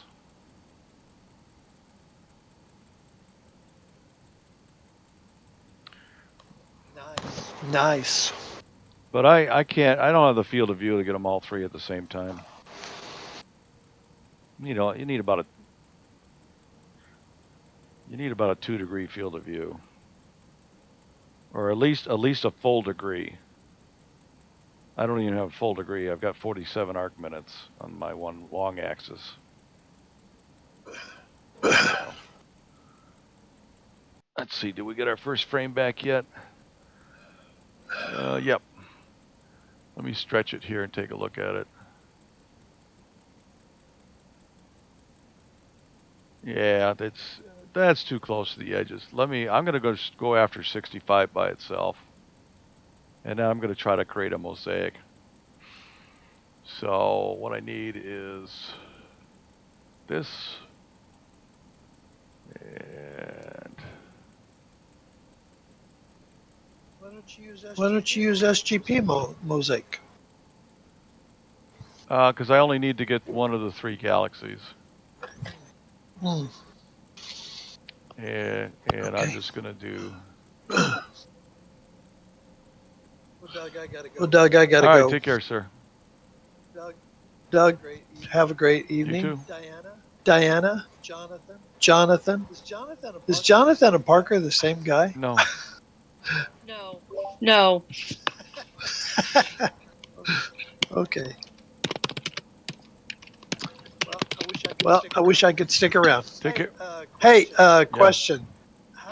How do I shut off Discord? I keep getting these little pop-ups down the bottom when I thought I had it closed. Okay, in your desk tray, the right icon, you have the little icons in your desk tray. Go and find it, and then right-click and exit or quit. It's a little green icon. You highlight it, says Discord. You right-click and say quit Discord. It'll close it out. Okay.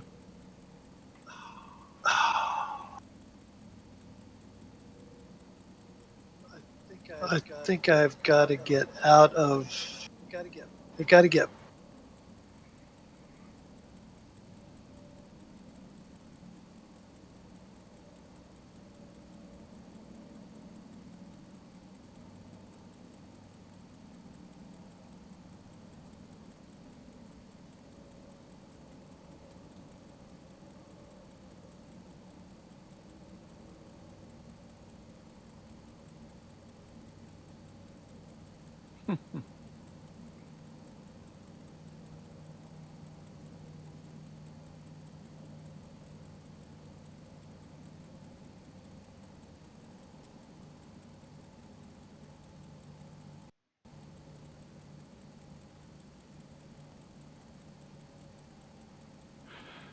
Let's see where it's at here. We're in number 2.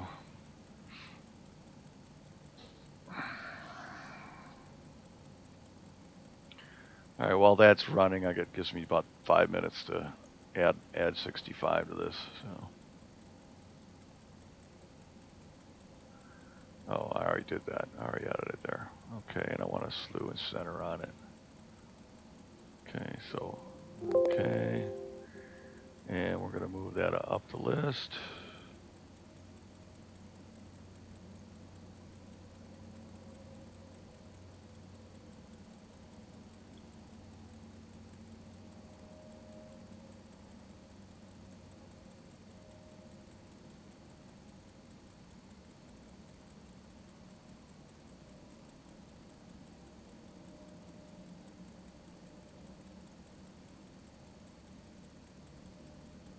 Okay, yeah, it's gonna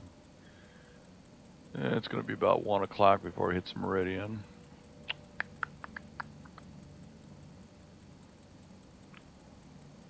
And then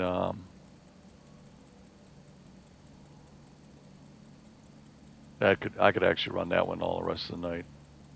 Except it's not going to be clear the rest of the night. I can run this one later.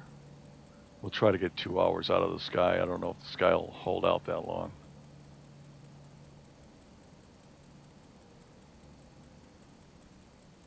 So it's gonna do a little bump up to 65 after this third frame with both of them. And what I'll do is I'll look at I'll stack these 3 and see how the extension. I think the extension on 66 goes out of the field of view, but we'll see. See ya. Okay. All right, La Presidente.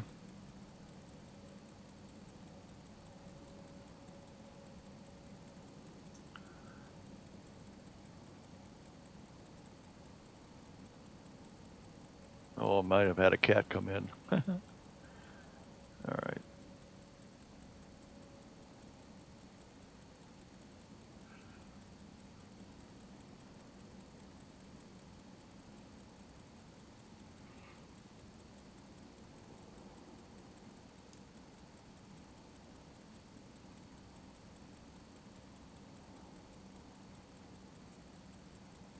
I tell you what, Jonathan,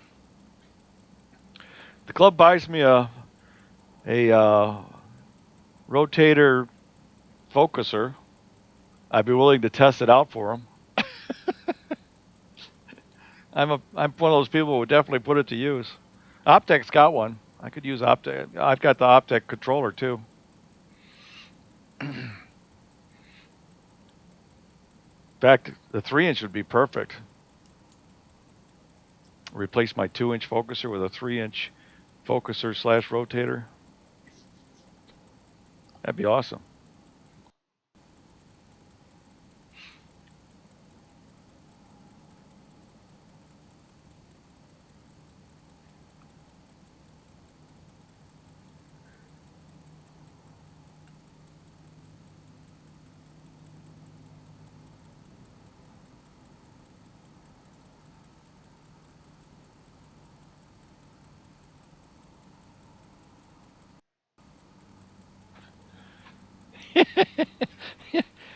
Well, the club's got all that money. Come on, you guys can get a focuser. We'll get the right adapters. You can put it on the back end of the refractor too.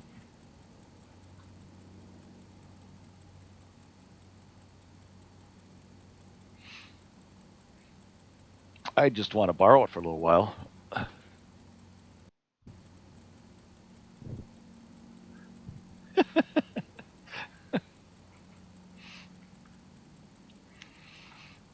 I recently looked at their 3-inch focuser, but not the rotator.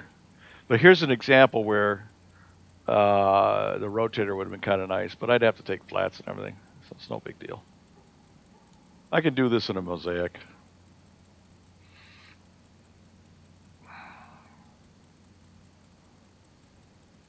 I've already got two, I've already got two of the three pretty nice ones. Now, granted, they didn't have flats on those other two, but which is a significant improvement. I'll mess with it if I get good data on this on 65 tonight. I'll mess with maybe making a mosaic. We'll see what it looks like.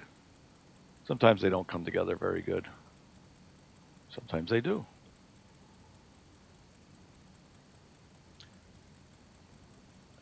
Yeah, Optech Incorporated. They're over in Lowell, Michigan, Porter. Oh, you don't have your audio. He's not even on the audio.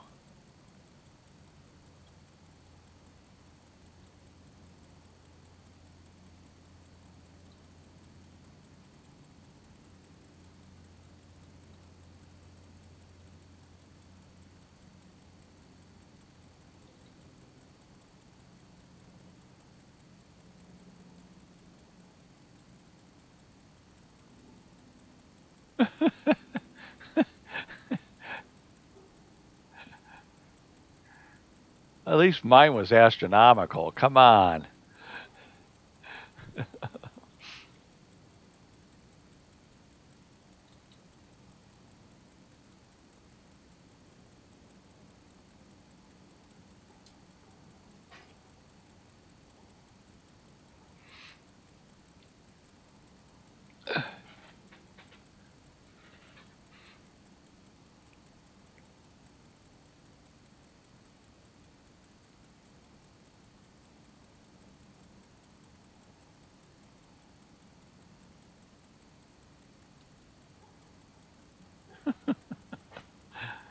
Okay, it's bouncing over to 65 now.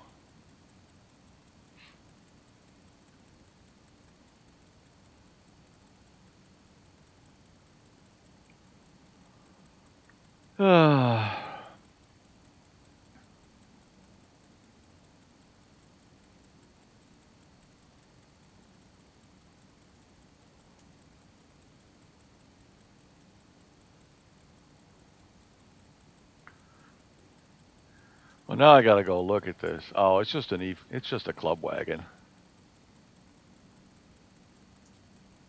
Just a club wagon. I used to have one of those.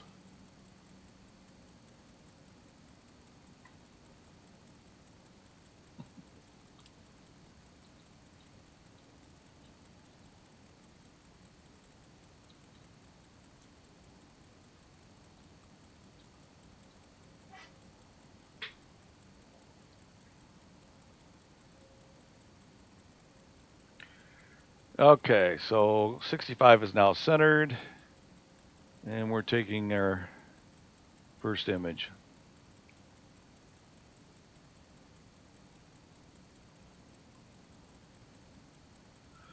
But I see the clouds are slowly creeping up here from the south. So tonight might not even be a good night for this.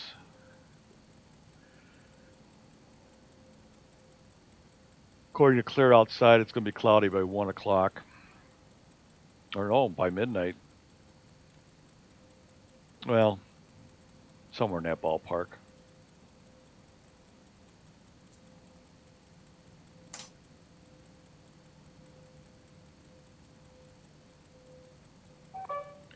Yeah. Yeah, those clouds are sneaking in there. They're going to cover me over in an hour, which is what they predicted. So, you know, I'd be happy to stay here in Michigan doing my astronomy and not head out west southwest if we just had clear weather. Even with my light pollution, I'd be fine sitting here at home, and that's one of the reasons I don't take the system up to Boone. I've only been up there I think twice with the scope. This one, because you go up there for a week, and sometimes you might not. You'll be lucky if you get one clear night. Sometimes you go out for a week and get 4 or 5 clear nights. So it's kind of a crapshoot.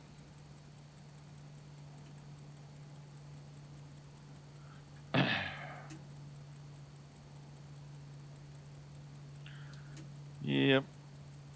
Yep, we got clouds coming in. I'm not going to get much more done. I'll run this until the clouds come in, but this data might not be worth much. My focuser is bumping on me here. It's 2479 just now. What is the focuser doing here? Oh, it's got a tough guide star. Let me check the guide star here. Oh, that's what it is. Not much to guide on.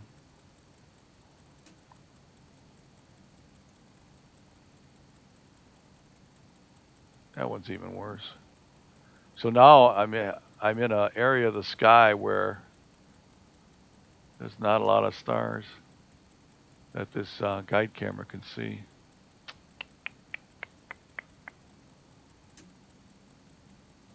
Let me see if I can grab that edge one. Interesting.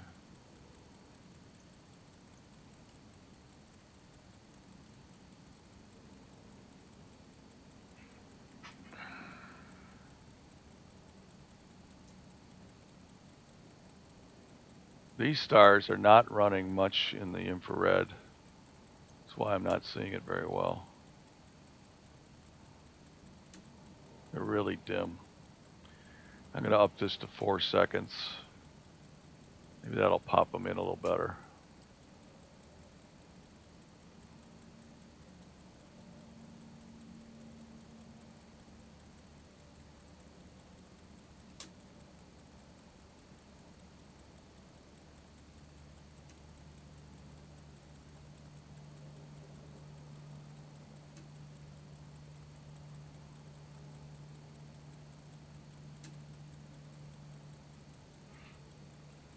The guide star is pretty dim. I can't catch the one that's on the edge either. I'd have to move the scope. But 4 seconds might do it. And the problem is I might be getting covered. Yeah. By the haze. That's causing me some trouble here. Take another shot.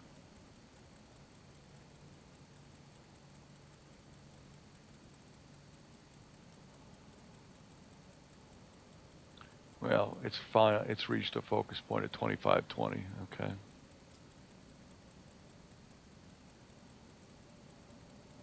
I do like the fact that this focus lock manages the focus for me. I don't have to deal with it.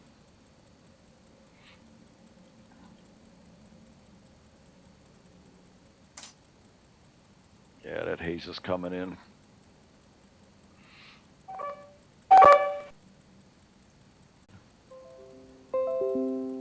Okay.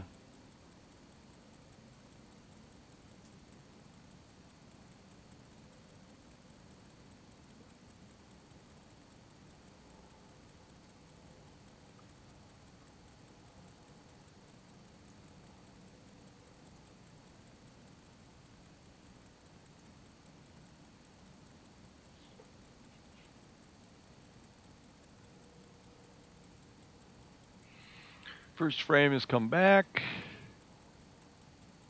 Yeah. Core is not saturated, which is good. Don't want the core to be saturated. It's in the 20s, mid-20s. Good. So we'll let that run. We're going to have to wait. We're going to have to go at this again on another night that's clear. Let me check my other weather.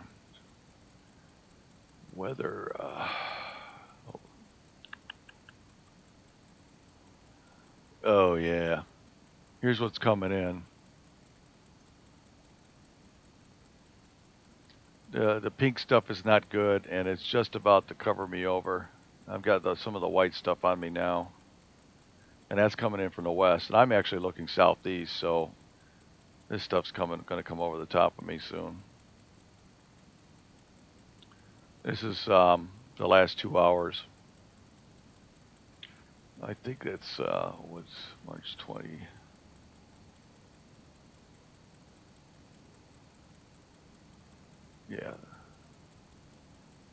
It's 0100, 0300. So it's up to 11 something, 1121. So it's pretty current. That little pink stuff there is right there. That pink stuff is coming over the top of me from the west. So we're going to be. Oh, you couldn't even see that. That's right. I forgot. Oh, on YouTube you can, yeah.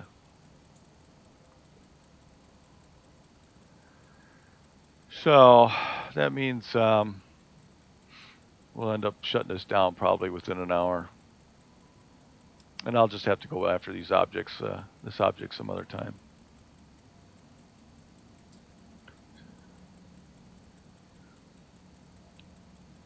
If I was in Arizona.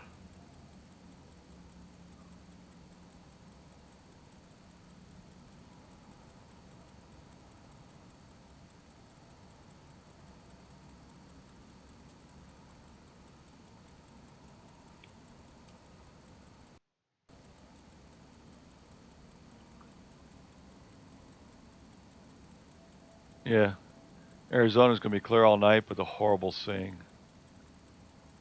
Colorado, out there by John Lyons, is going to clear in about 2 hours. That'd be pretty good for the rest of the day.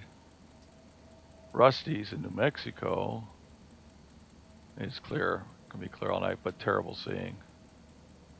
Very poor. They must have some wind out there.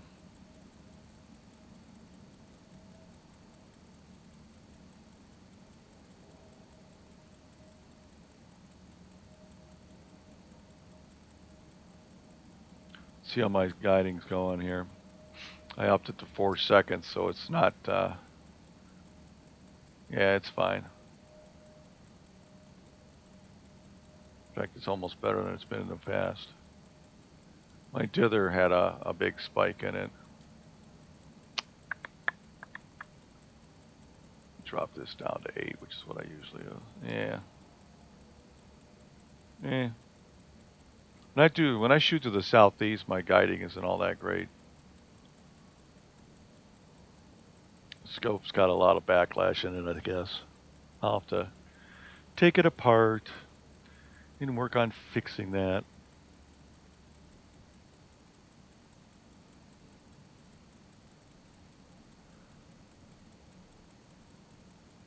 Ugh.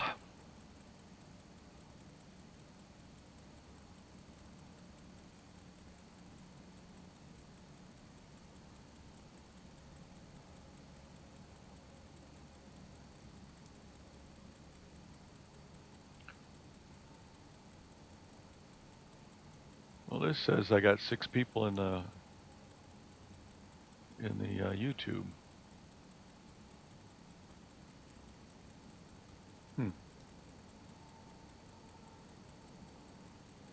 But I don't know who.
Oh, my guider went nuts.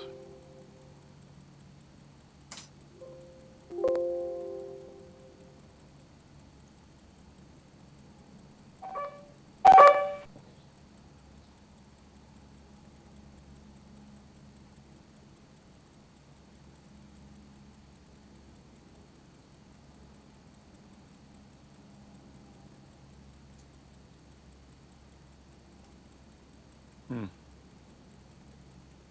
think I'll turn the dither off. Oops.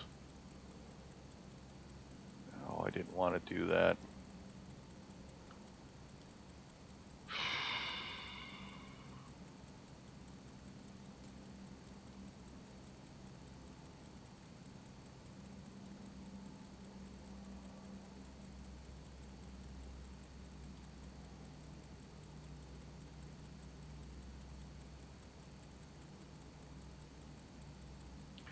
When I do dithering, it seems to exacerbate the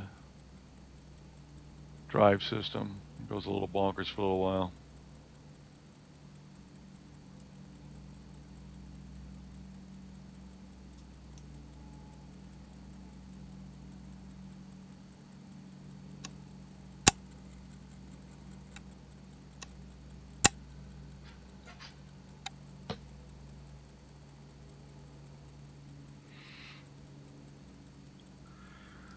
Alright, I think I'll disconnect the Discord. Nobody's in there anyways. So that feed's going to go away.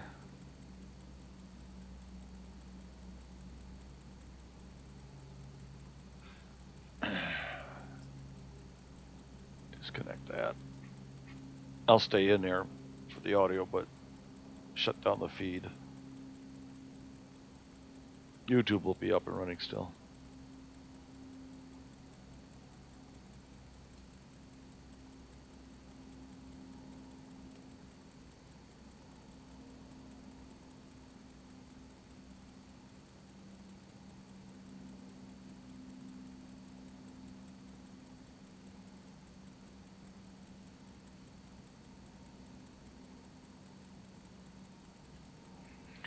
Yeah, we could set up that refractor to do planetary work. Imaging.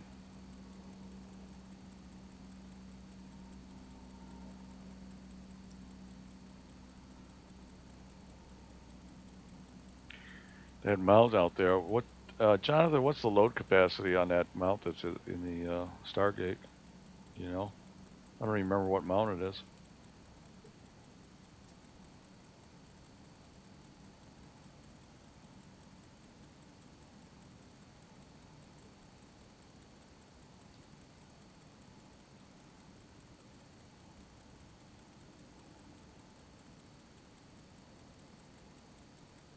Oh, I think he probably went to bed.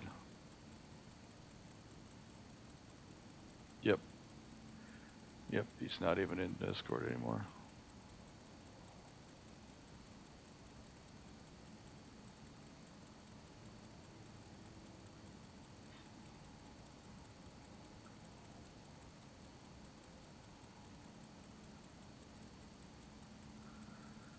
Yeah. The sky is closing.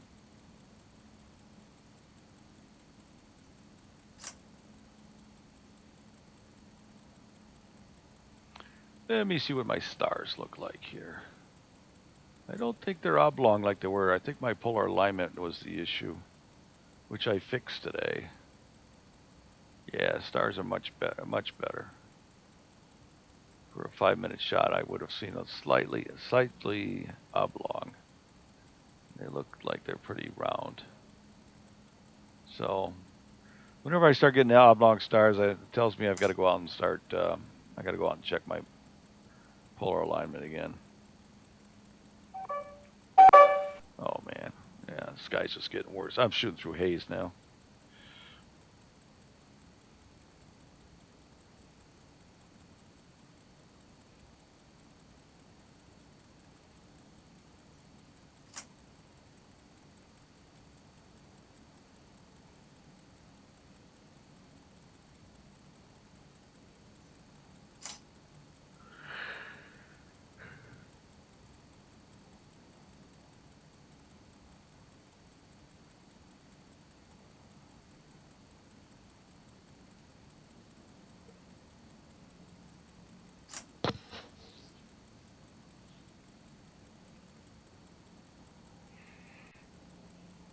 So SGP, when the spike on the guiding happened, went out 9 pixels.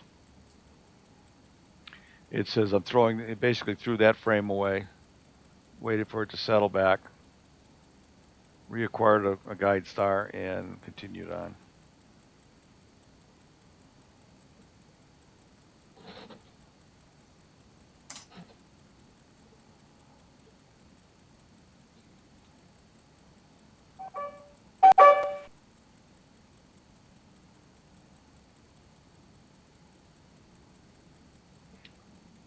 I wonder if the north's any better right now.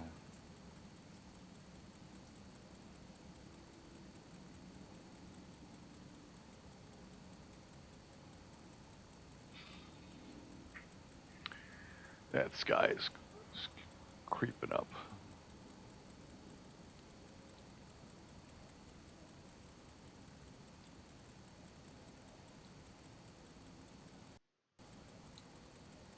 You know what I'm going to do? I'm going to stop this because I'm not going to get much of good data out of this anyways. I'm going to slew over to 97 and take a couple of shots of that. I'm going to let this run for this frame, and then we're going to move.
Oh, of course the clouds then move off.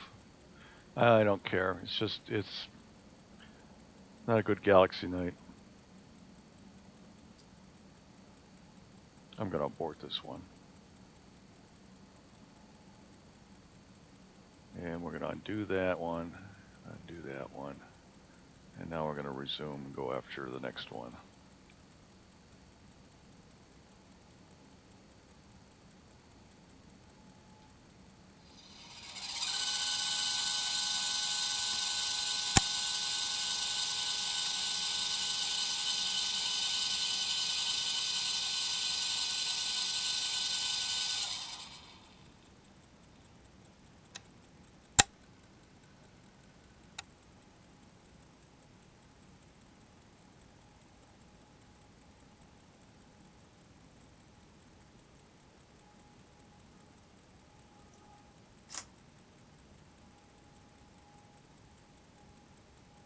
So I'm moving to the northeast.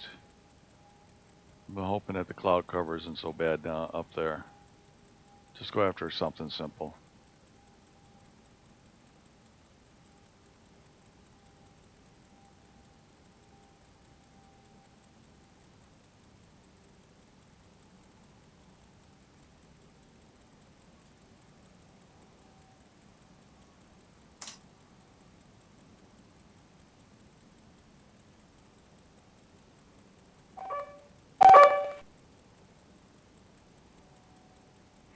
Yeah, there's some haze up there too, but you know, Big Dipper looks relatively clear, so we're going to go after M97.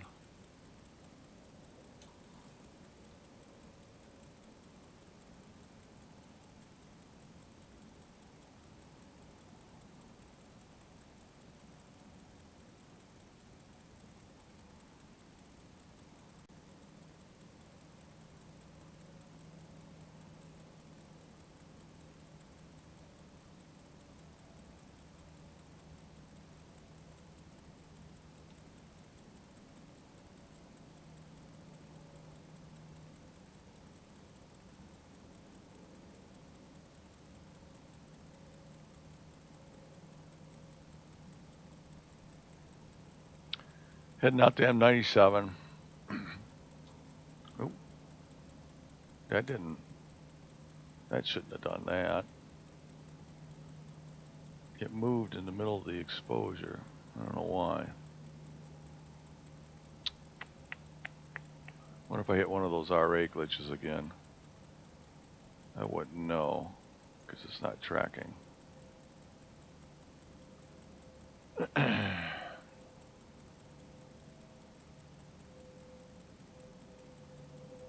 Okay. Yeah, I can just see it. Hopefully it'll solve and start up again.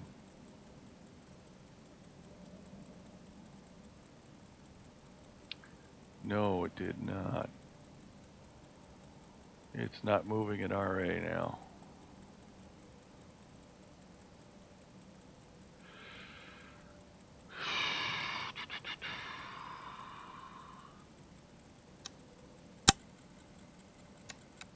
It's not like I have anything hanging. I've seen this behavior before where it doesn't move it. Doesn't move it.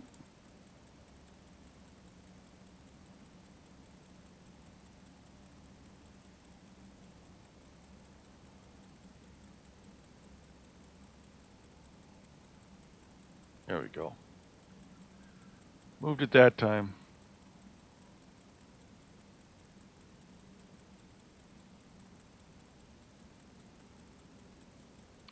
Auto guider's got a star. Looks like the focus is going to be out.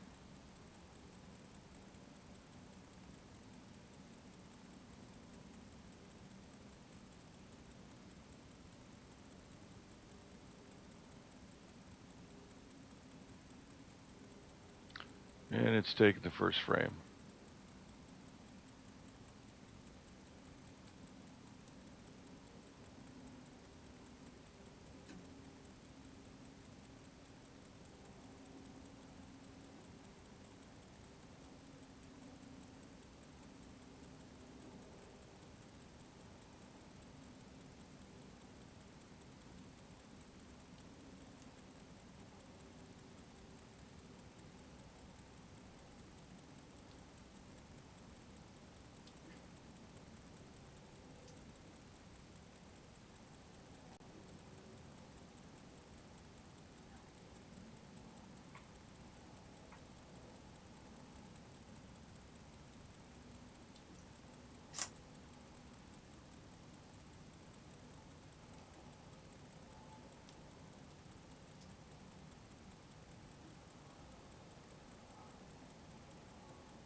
I think I can go a little longer exposure on that, which I will do. We're going to go 5 minutes.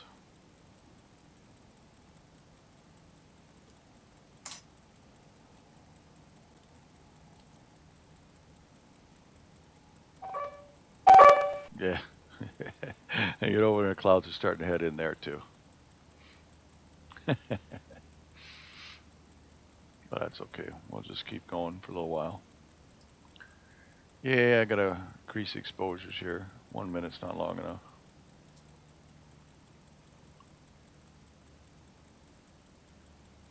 Actually, I think I'll change that to 180 seconds. Make it 3 minutes.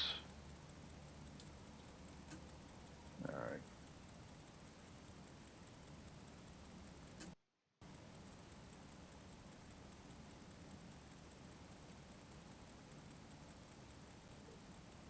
focus is still moving. Why is that moving so much?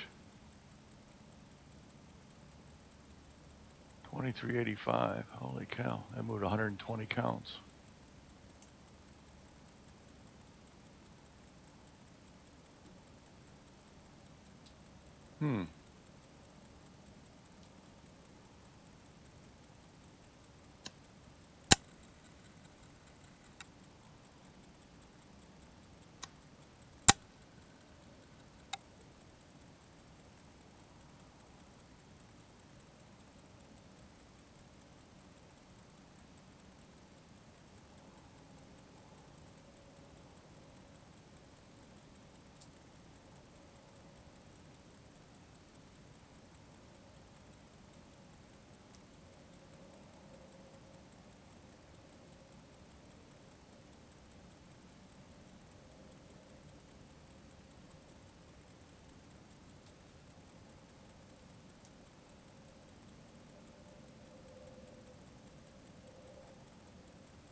Let's see here. Okay, that 3-minute shot should be coming up here in 20 seconds, 30 seconds.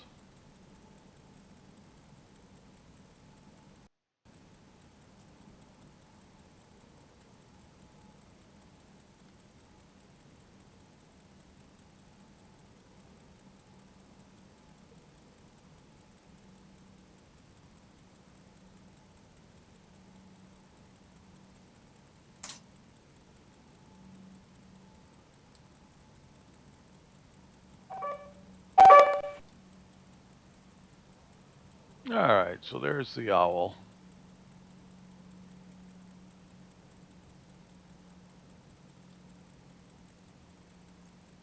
Getting a little bit of data on it.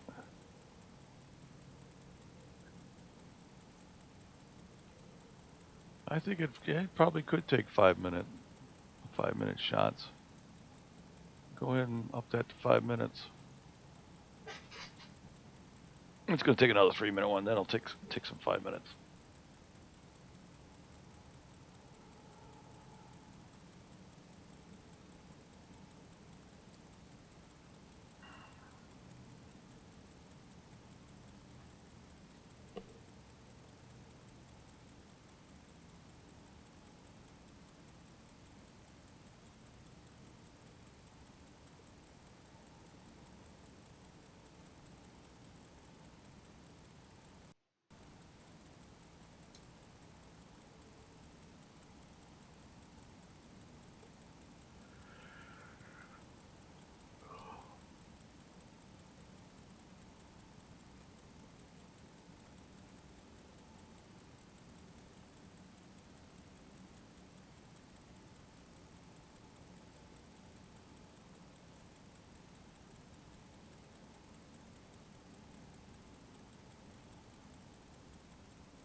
Yeah.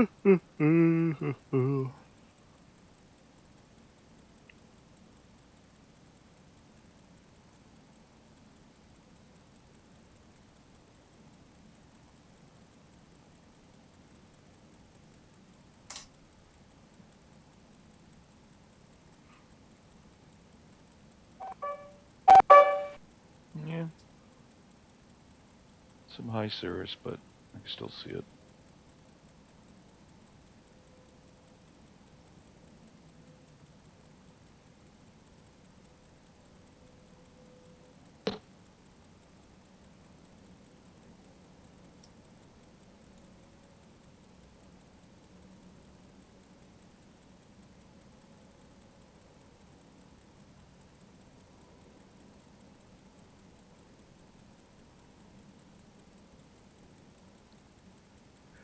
Yeah, we get pretty mediocre skies here.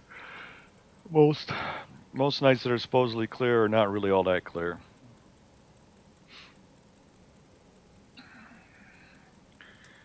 But it is what we have to work with.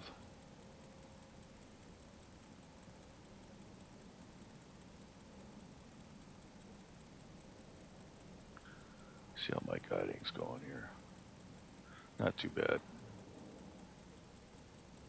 I am kind of surprised the focus changed so much. But I did move the scope quite a bit, so it's part of the deal. Flexure in the system from slewing. Supposedly all the parts are not moving, but they are. Not very much. I mean, 100 counts is, what did I figure? 450 counts is about 1 millimeter, so 100 counts is a quarter of a millimeter.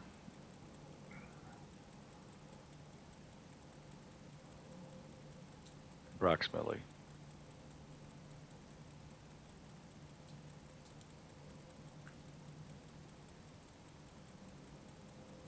A quarter of a millimeter is pretty small. But, you know, I moved from the southeast to the northeast, and there would be a little flexure in either the secondary holder or the primary holder or the focuser shifting a little bit. Focus has got two cameras and an on-axis guiding fork hanging off there, so there's a little bit of mass there. But that's what the focus lock takes care of. It'll bring it back into focus. It checks it at every sample, and then if it moves a lot after 15 samples, it'll move the focus. And I know when it's doing it because I can hear it through the infrared camera it's in the observatory. The mic out there is pretty sensitive. I can hear animals rustling around in the weeds in the tree line.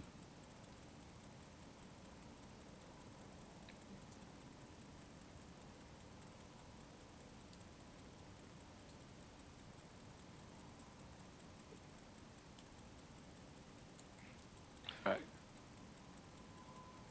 This one's a 5-minute one. See what that looks like.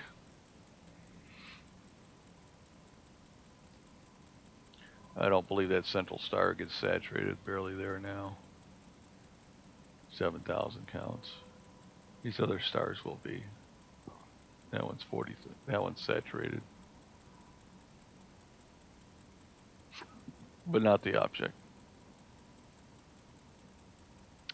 Yeah, I know people go for the tiniest stars they can get by lowering the gain, but I'm more interested in just the object.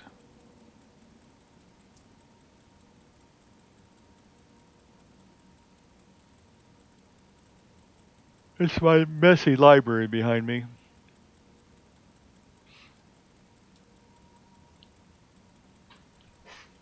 I'm pretty much a slob.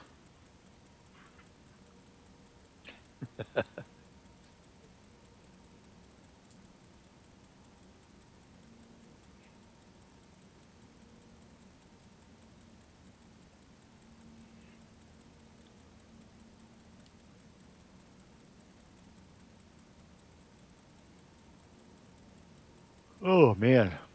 Yeah, I'm gonna have to go to bed soon. I'm staying up right now because I'm expecting I'm gonna have to run out there and close up the observatory as it gets cloudy. But we'll see.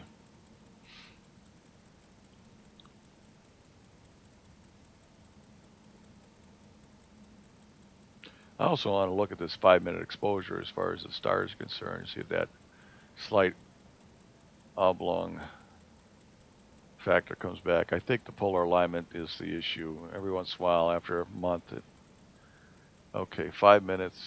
That's 5 minutes. We got some decent signal to noise on that. I think 5 minutes. 5 minutes will work fine for this.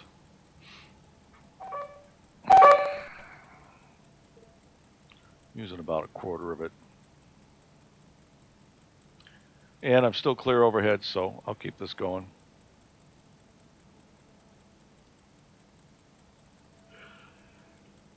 I can let this go all night, and if cloud's over, I'll lose a guide star. System will try to restart for an hour and a half, reacquire. If that fails, it'll park itself, and it'll be fine. Everything will be nice and safe. And right now, I've got, let's see here. Looks like I got a little over an hour before I hit the meridian. So about an hour and a half, it'll do a meridian flip.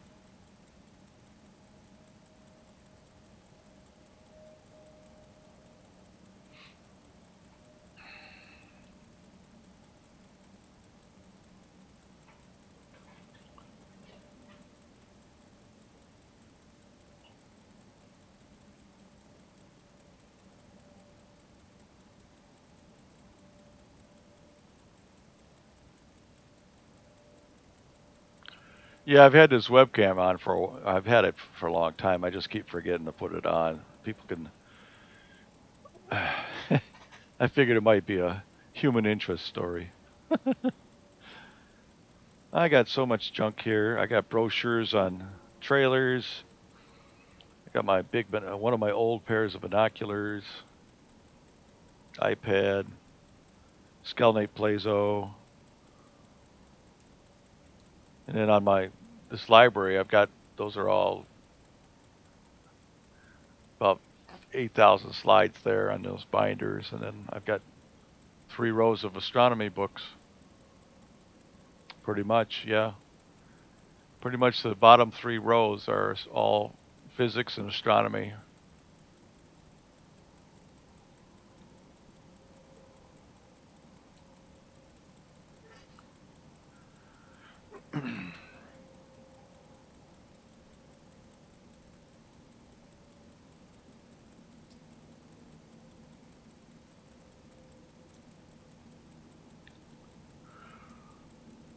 In fact, I think I've got some of the bigger ones out in the other room and are shelving out there. The big Atlas ones and let's see, something universe. I can't even remember what it is. It's amazing what you acquire over 50 years when you have the same hobby.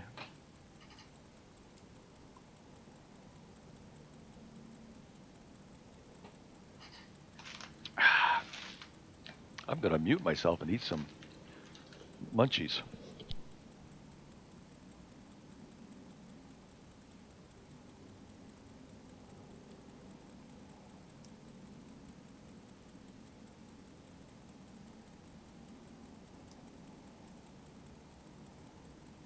So, Jonathan, this is the virtual open house.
Well, if I had a 3-inch focuser and rotator, I could get a full frame camera, and I could put the 65 and 6 and probably the Hamburger Galaxy all in one field of view. Tee.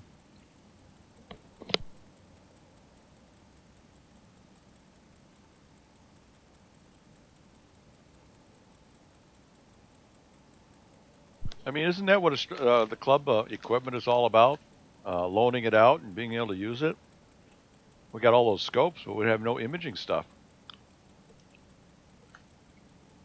or at least nothing current. Of course, a focuser is kind of a specialized item. It's not just a camera.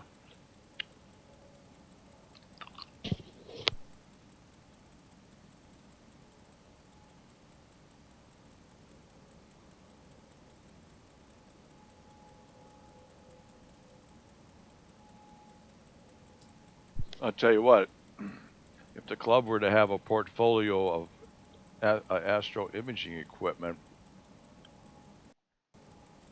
that they had for use with the refractor, or loan out to trained personnel, you might have some astrophotography people borrowing it or loaning it out for a period of time. Most of us just go out and buy what we want, but within our budget. But the thing is, that's one of the things at an astronomy club, like the Warren Club, you've got lots of telescopes you can loan out for people to use that don't have a telescope. But that's just for visual. Oh, I don't want any of the ancient S-Big stuff. I could never use it. They're all parallel port cameras. Well, even then, they might even be serial cameras, but no laptops come with serial ports anymore. They're all USB. Well, it's a serial port, but you'd have to get the converters. But I understand they might have some S-Big hardware.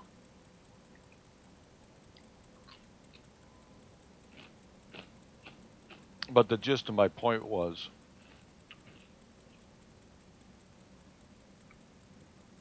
whether there was be enough interest for astrophotography using that refractor is just not the right thing for DSOs.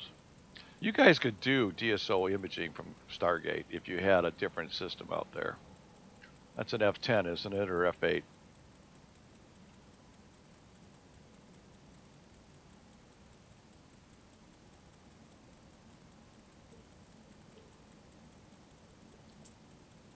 Or is it an F12? I don't remember what the F ratio is on that 8-inch.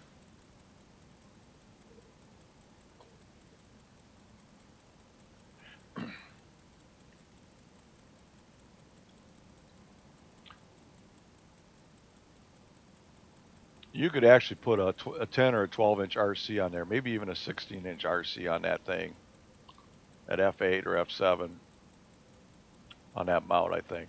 I'm pretty sure you can put a 12 on there. And you could do exactly what I'm doing here in my backyard.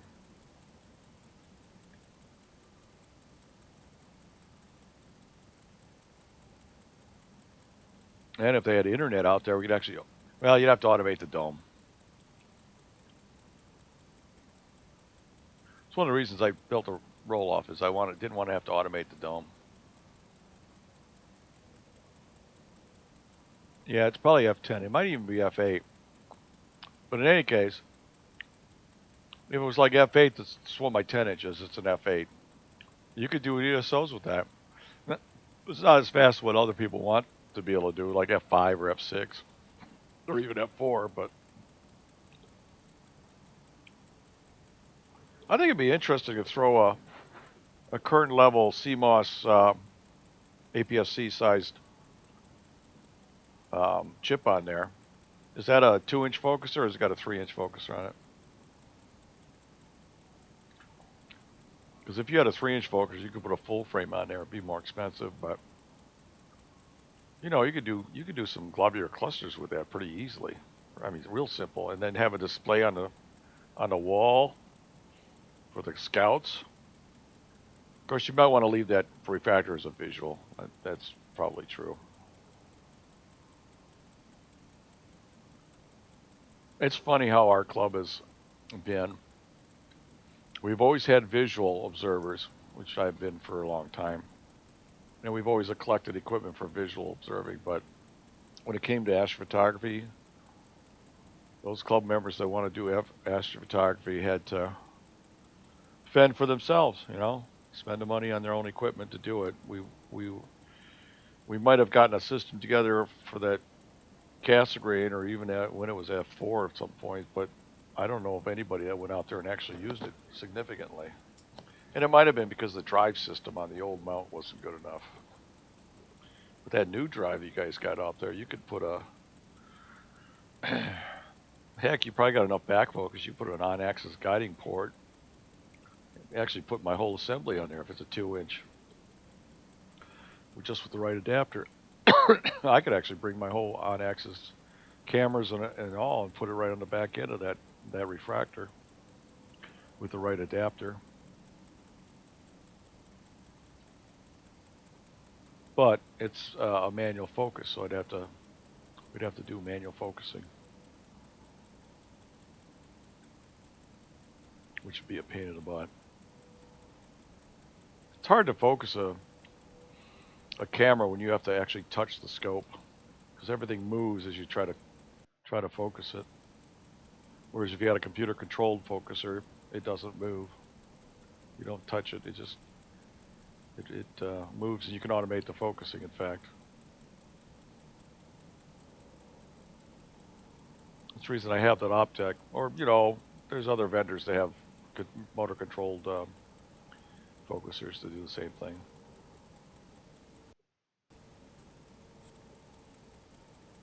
I mean, when you consider what the club's got in the bank, you could buy 2 of my systems. Scope, mount, the whole shebang for that. That would include the laptop or a new computer. You could put a 10-inch RC out there in a roll-off roof. The roll-off roof would probably cost you more than the system itself. Have a little warm-up room out there. People could go out and use the system, just sit in a nice warm-up room and sit there and do imaging. You could do imaging of that skies out there. It's doable. I mean, one of the reasons I've done this is because the club doesn't want to do that.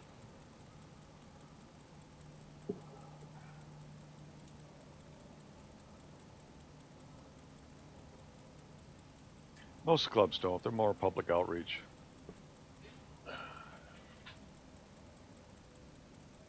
Well, what I would do is you guys talked about putting together a second building, a roll-off roof. You could put a couple of piers in there. Yeah, okay.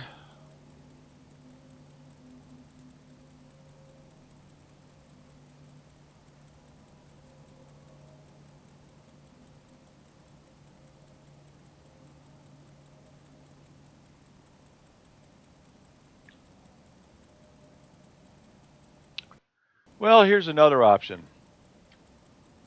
I can set up my system as a remote service for the club members.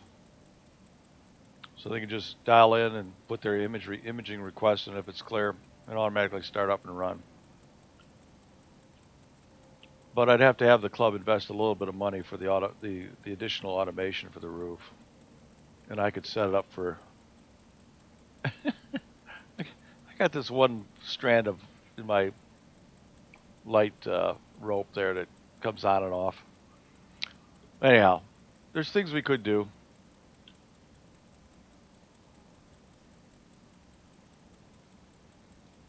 But I don't think there's really an interest in the club to do any imaging. Those that are interested just go out and get their own system.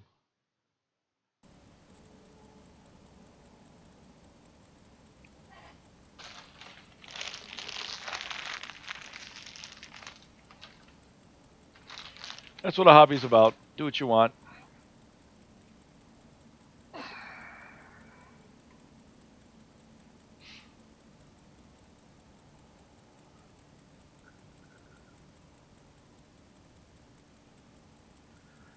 Let's see how this guy's doing here.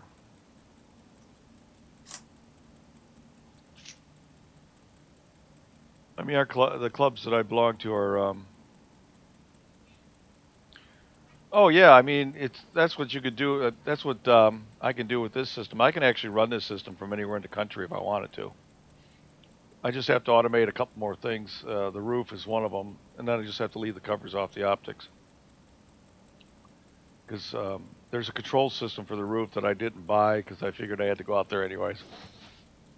But I can set up a VPN into my server here and run it all from SGP if I wanted to.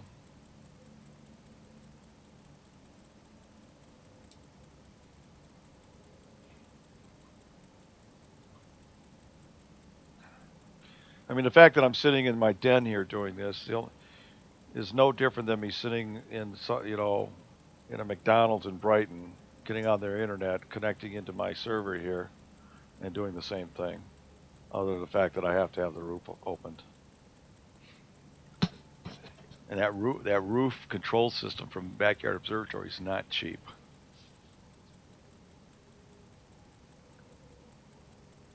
It's a couple grand, I think.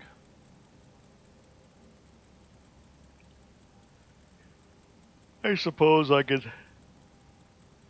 learn how to build the power and control modules for it, but it'd be easier just to call them up and say, ship me one, and wire it in and go.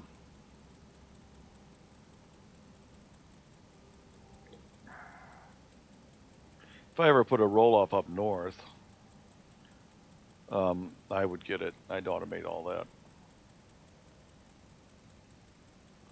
But I'd have to have a dish network set up because there's no internet there, or a good cell network. And we're talking about money at that point, lots of money. And I'm not working anymore, so my income level dropped significantly a year ago when I retired.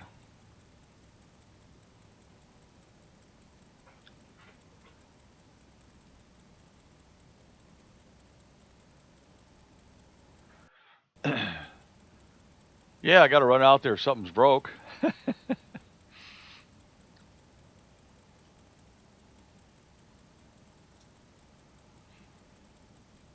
That's why you have a neighbor on call.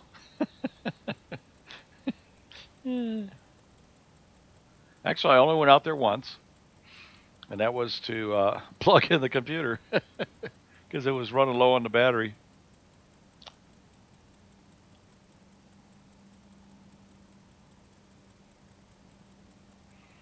Yeah, I mean, I went out there once to open it up, check my polar alignment, and then I went out there when I got the warning that my laptop battery was almost dead. That would be an unusual case. That's because I carry my laptop in and out. Normally, I just leave it out. When the weather gets really cold, I bring it in.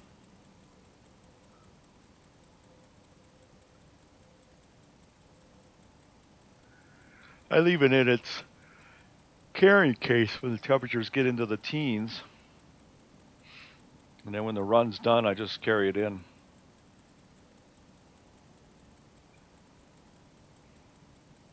That's what this little application here is for, is to monitor the CPU and the GPU temperatures. It gives me an idea of whether the temperature out there is affecting the scope or the laptop. And the laptop's closed, so the screen is close to the keyboard and relatively warmed. The lowest I've ever seen the GPU temperature get down to is 2 degrees C, which is just above freezing. That's usually when I get down to close to zero outside, which would be minus something, minus 12? No. Yeah, maybe about minus 12 C.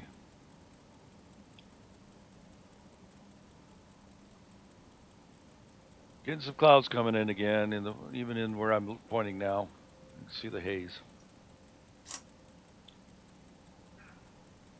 I'm not sure any of this effort's going to be worth it. Depends on how these guys turn out. We'll see.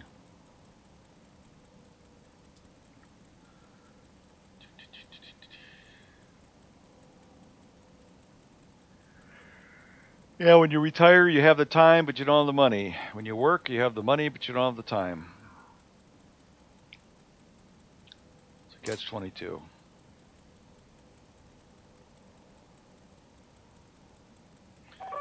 So that's why I bought everything before I retired, because I had the money.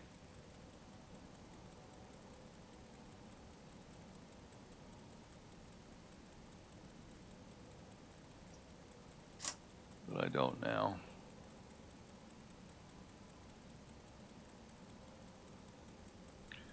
Not the extra.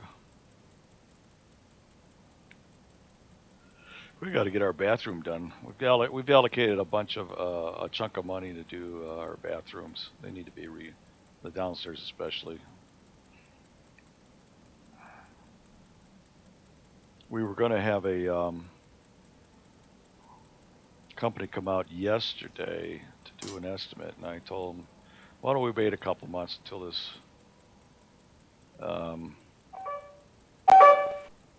pandemic settles down or does something different, then I'll have them come out and give me an estimate.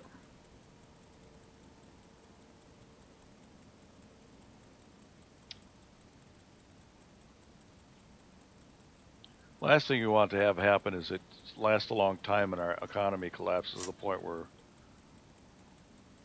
too many people are out of work.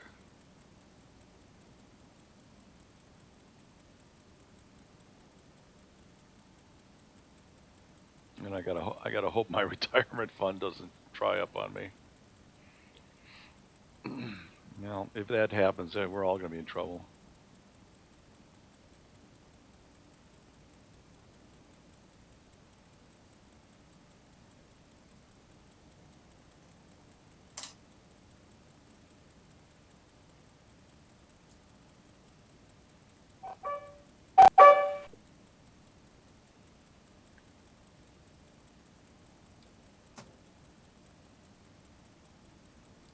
Interesting little sounds I hear out there.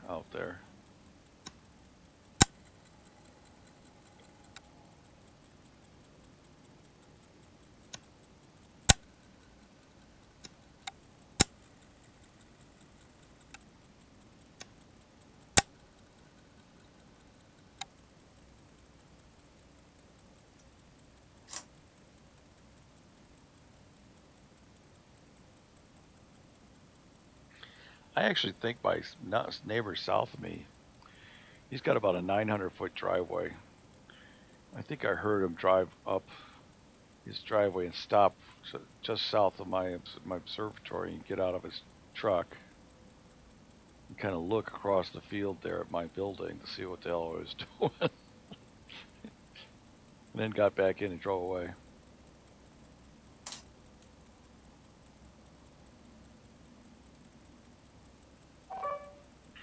That was when I was opening up. Yeah, I got some high Sirius coming and going, flowing across the sky right now.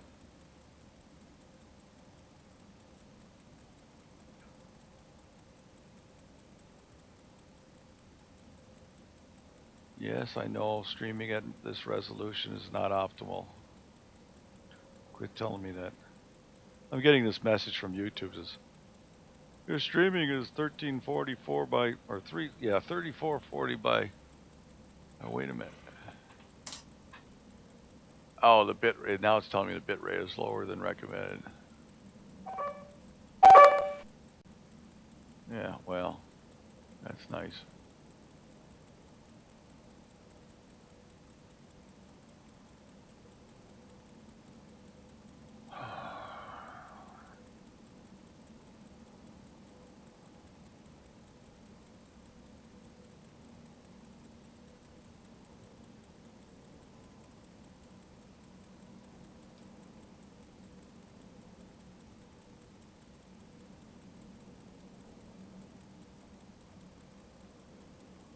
Yeah, okay, Jonathan. Sleep well.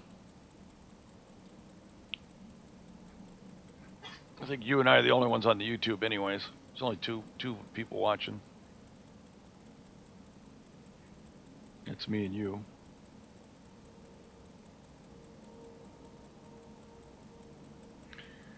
And the sky is closing up, so I'm going to probably call it a night here real soon.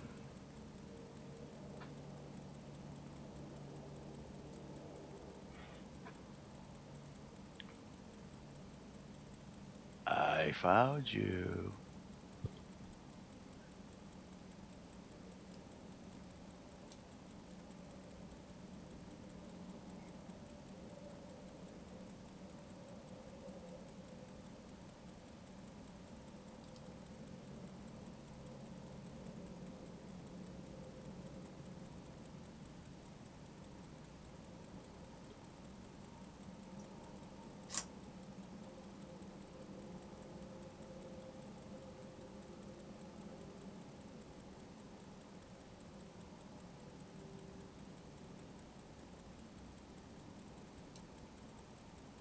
Yeah, look at that. I'm going to close up shop.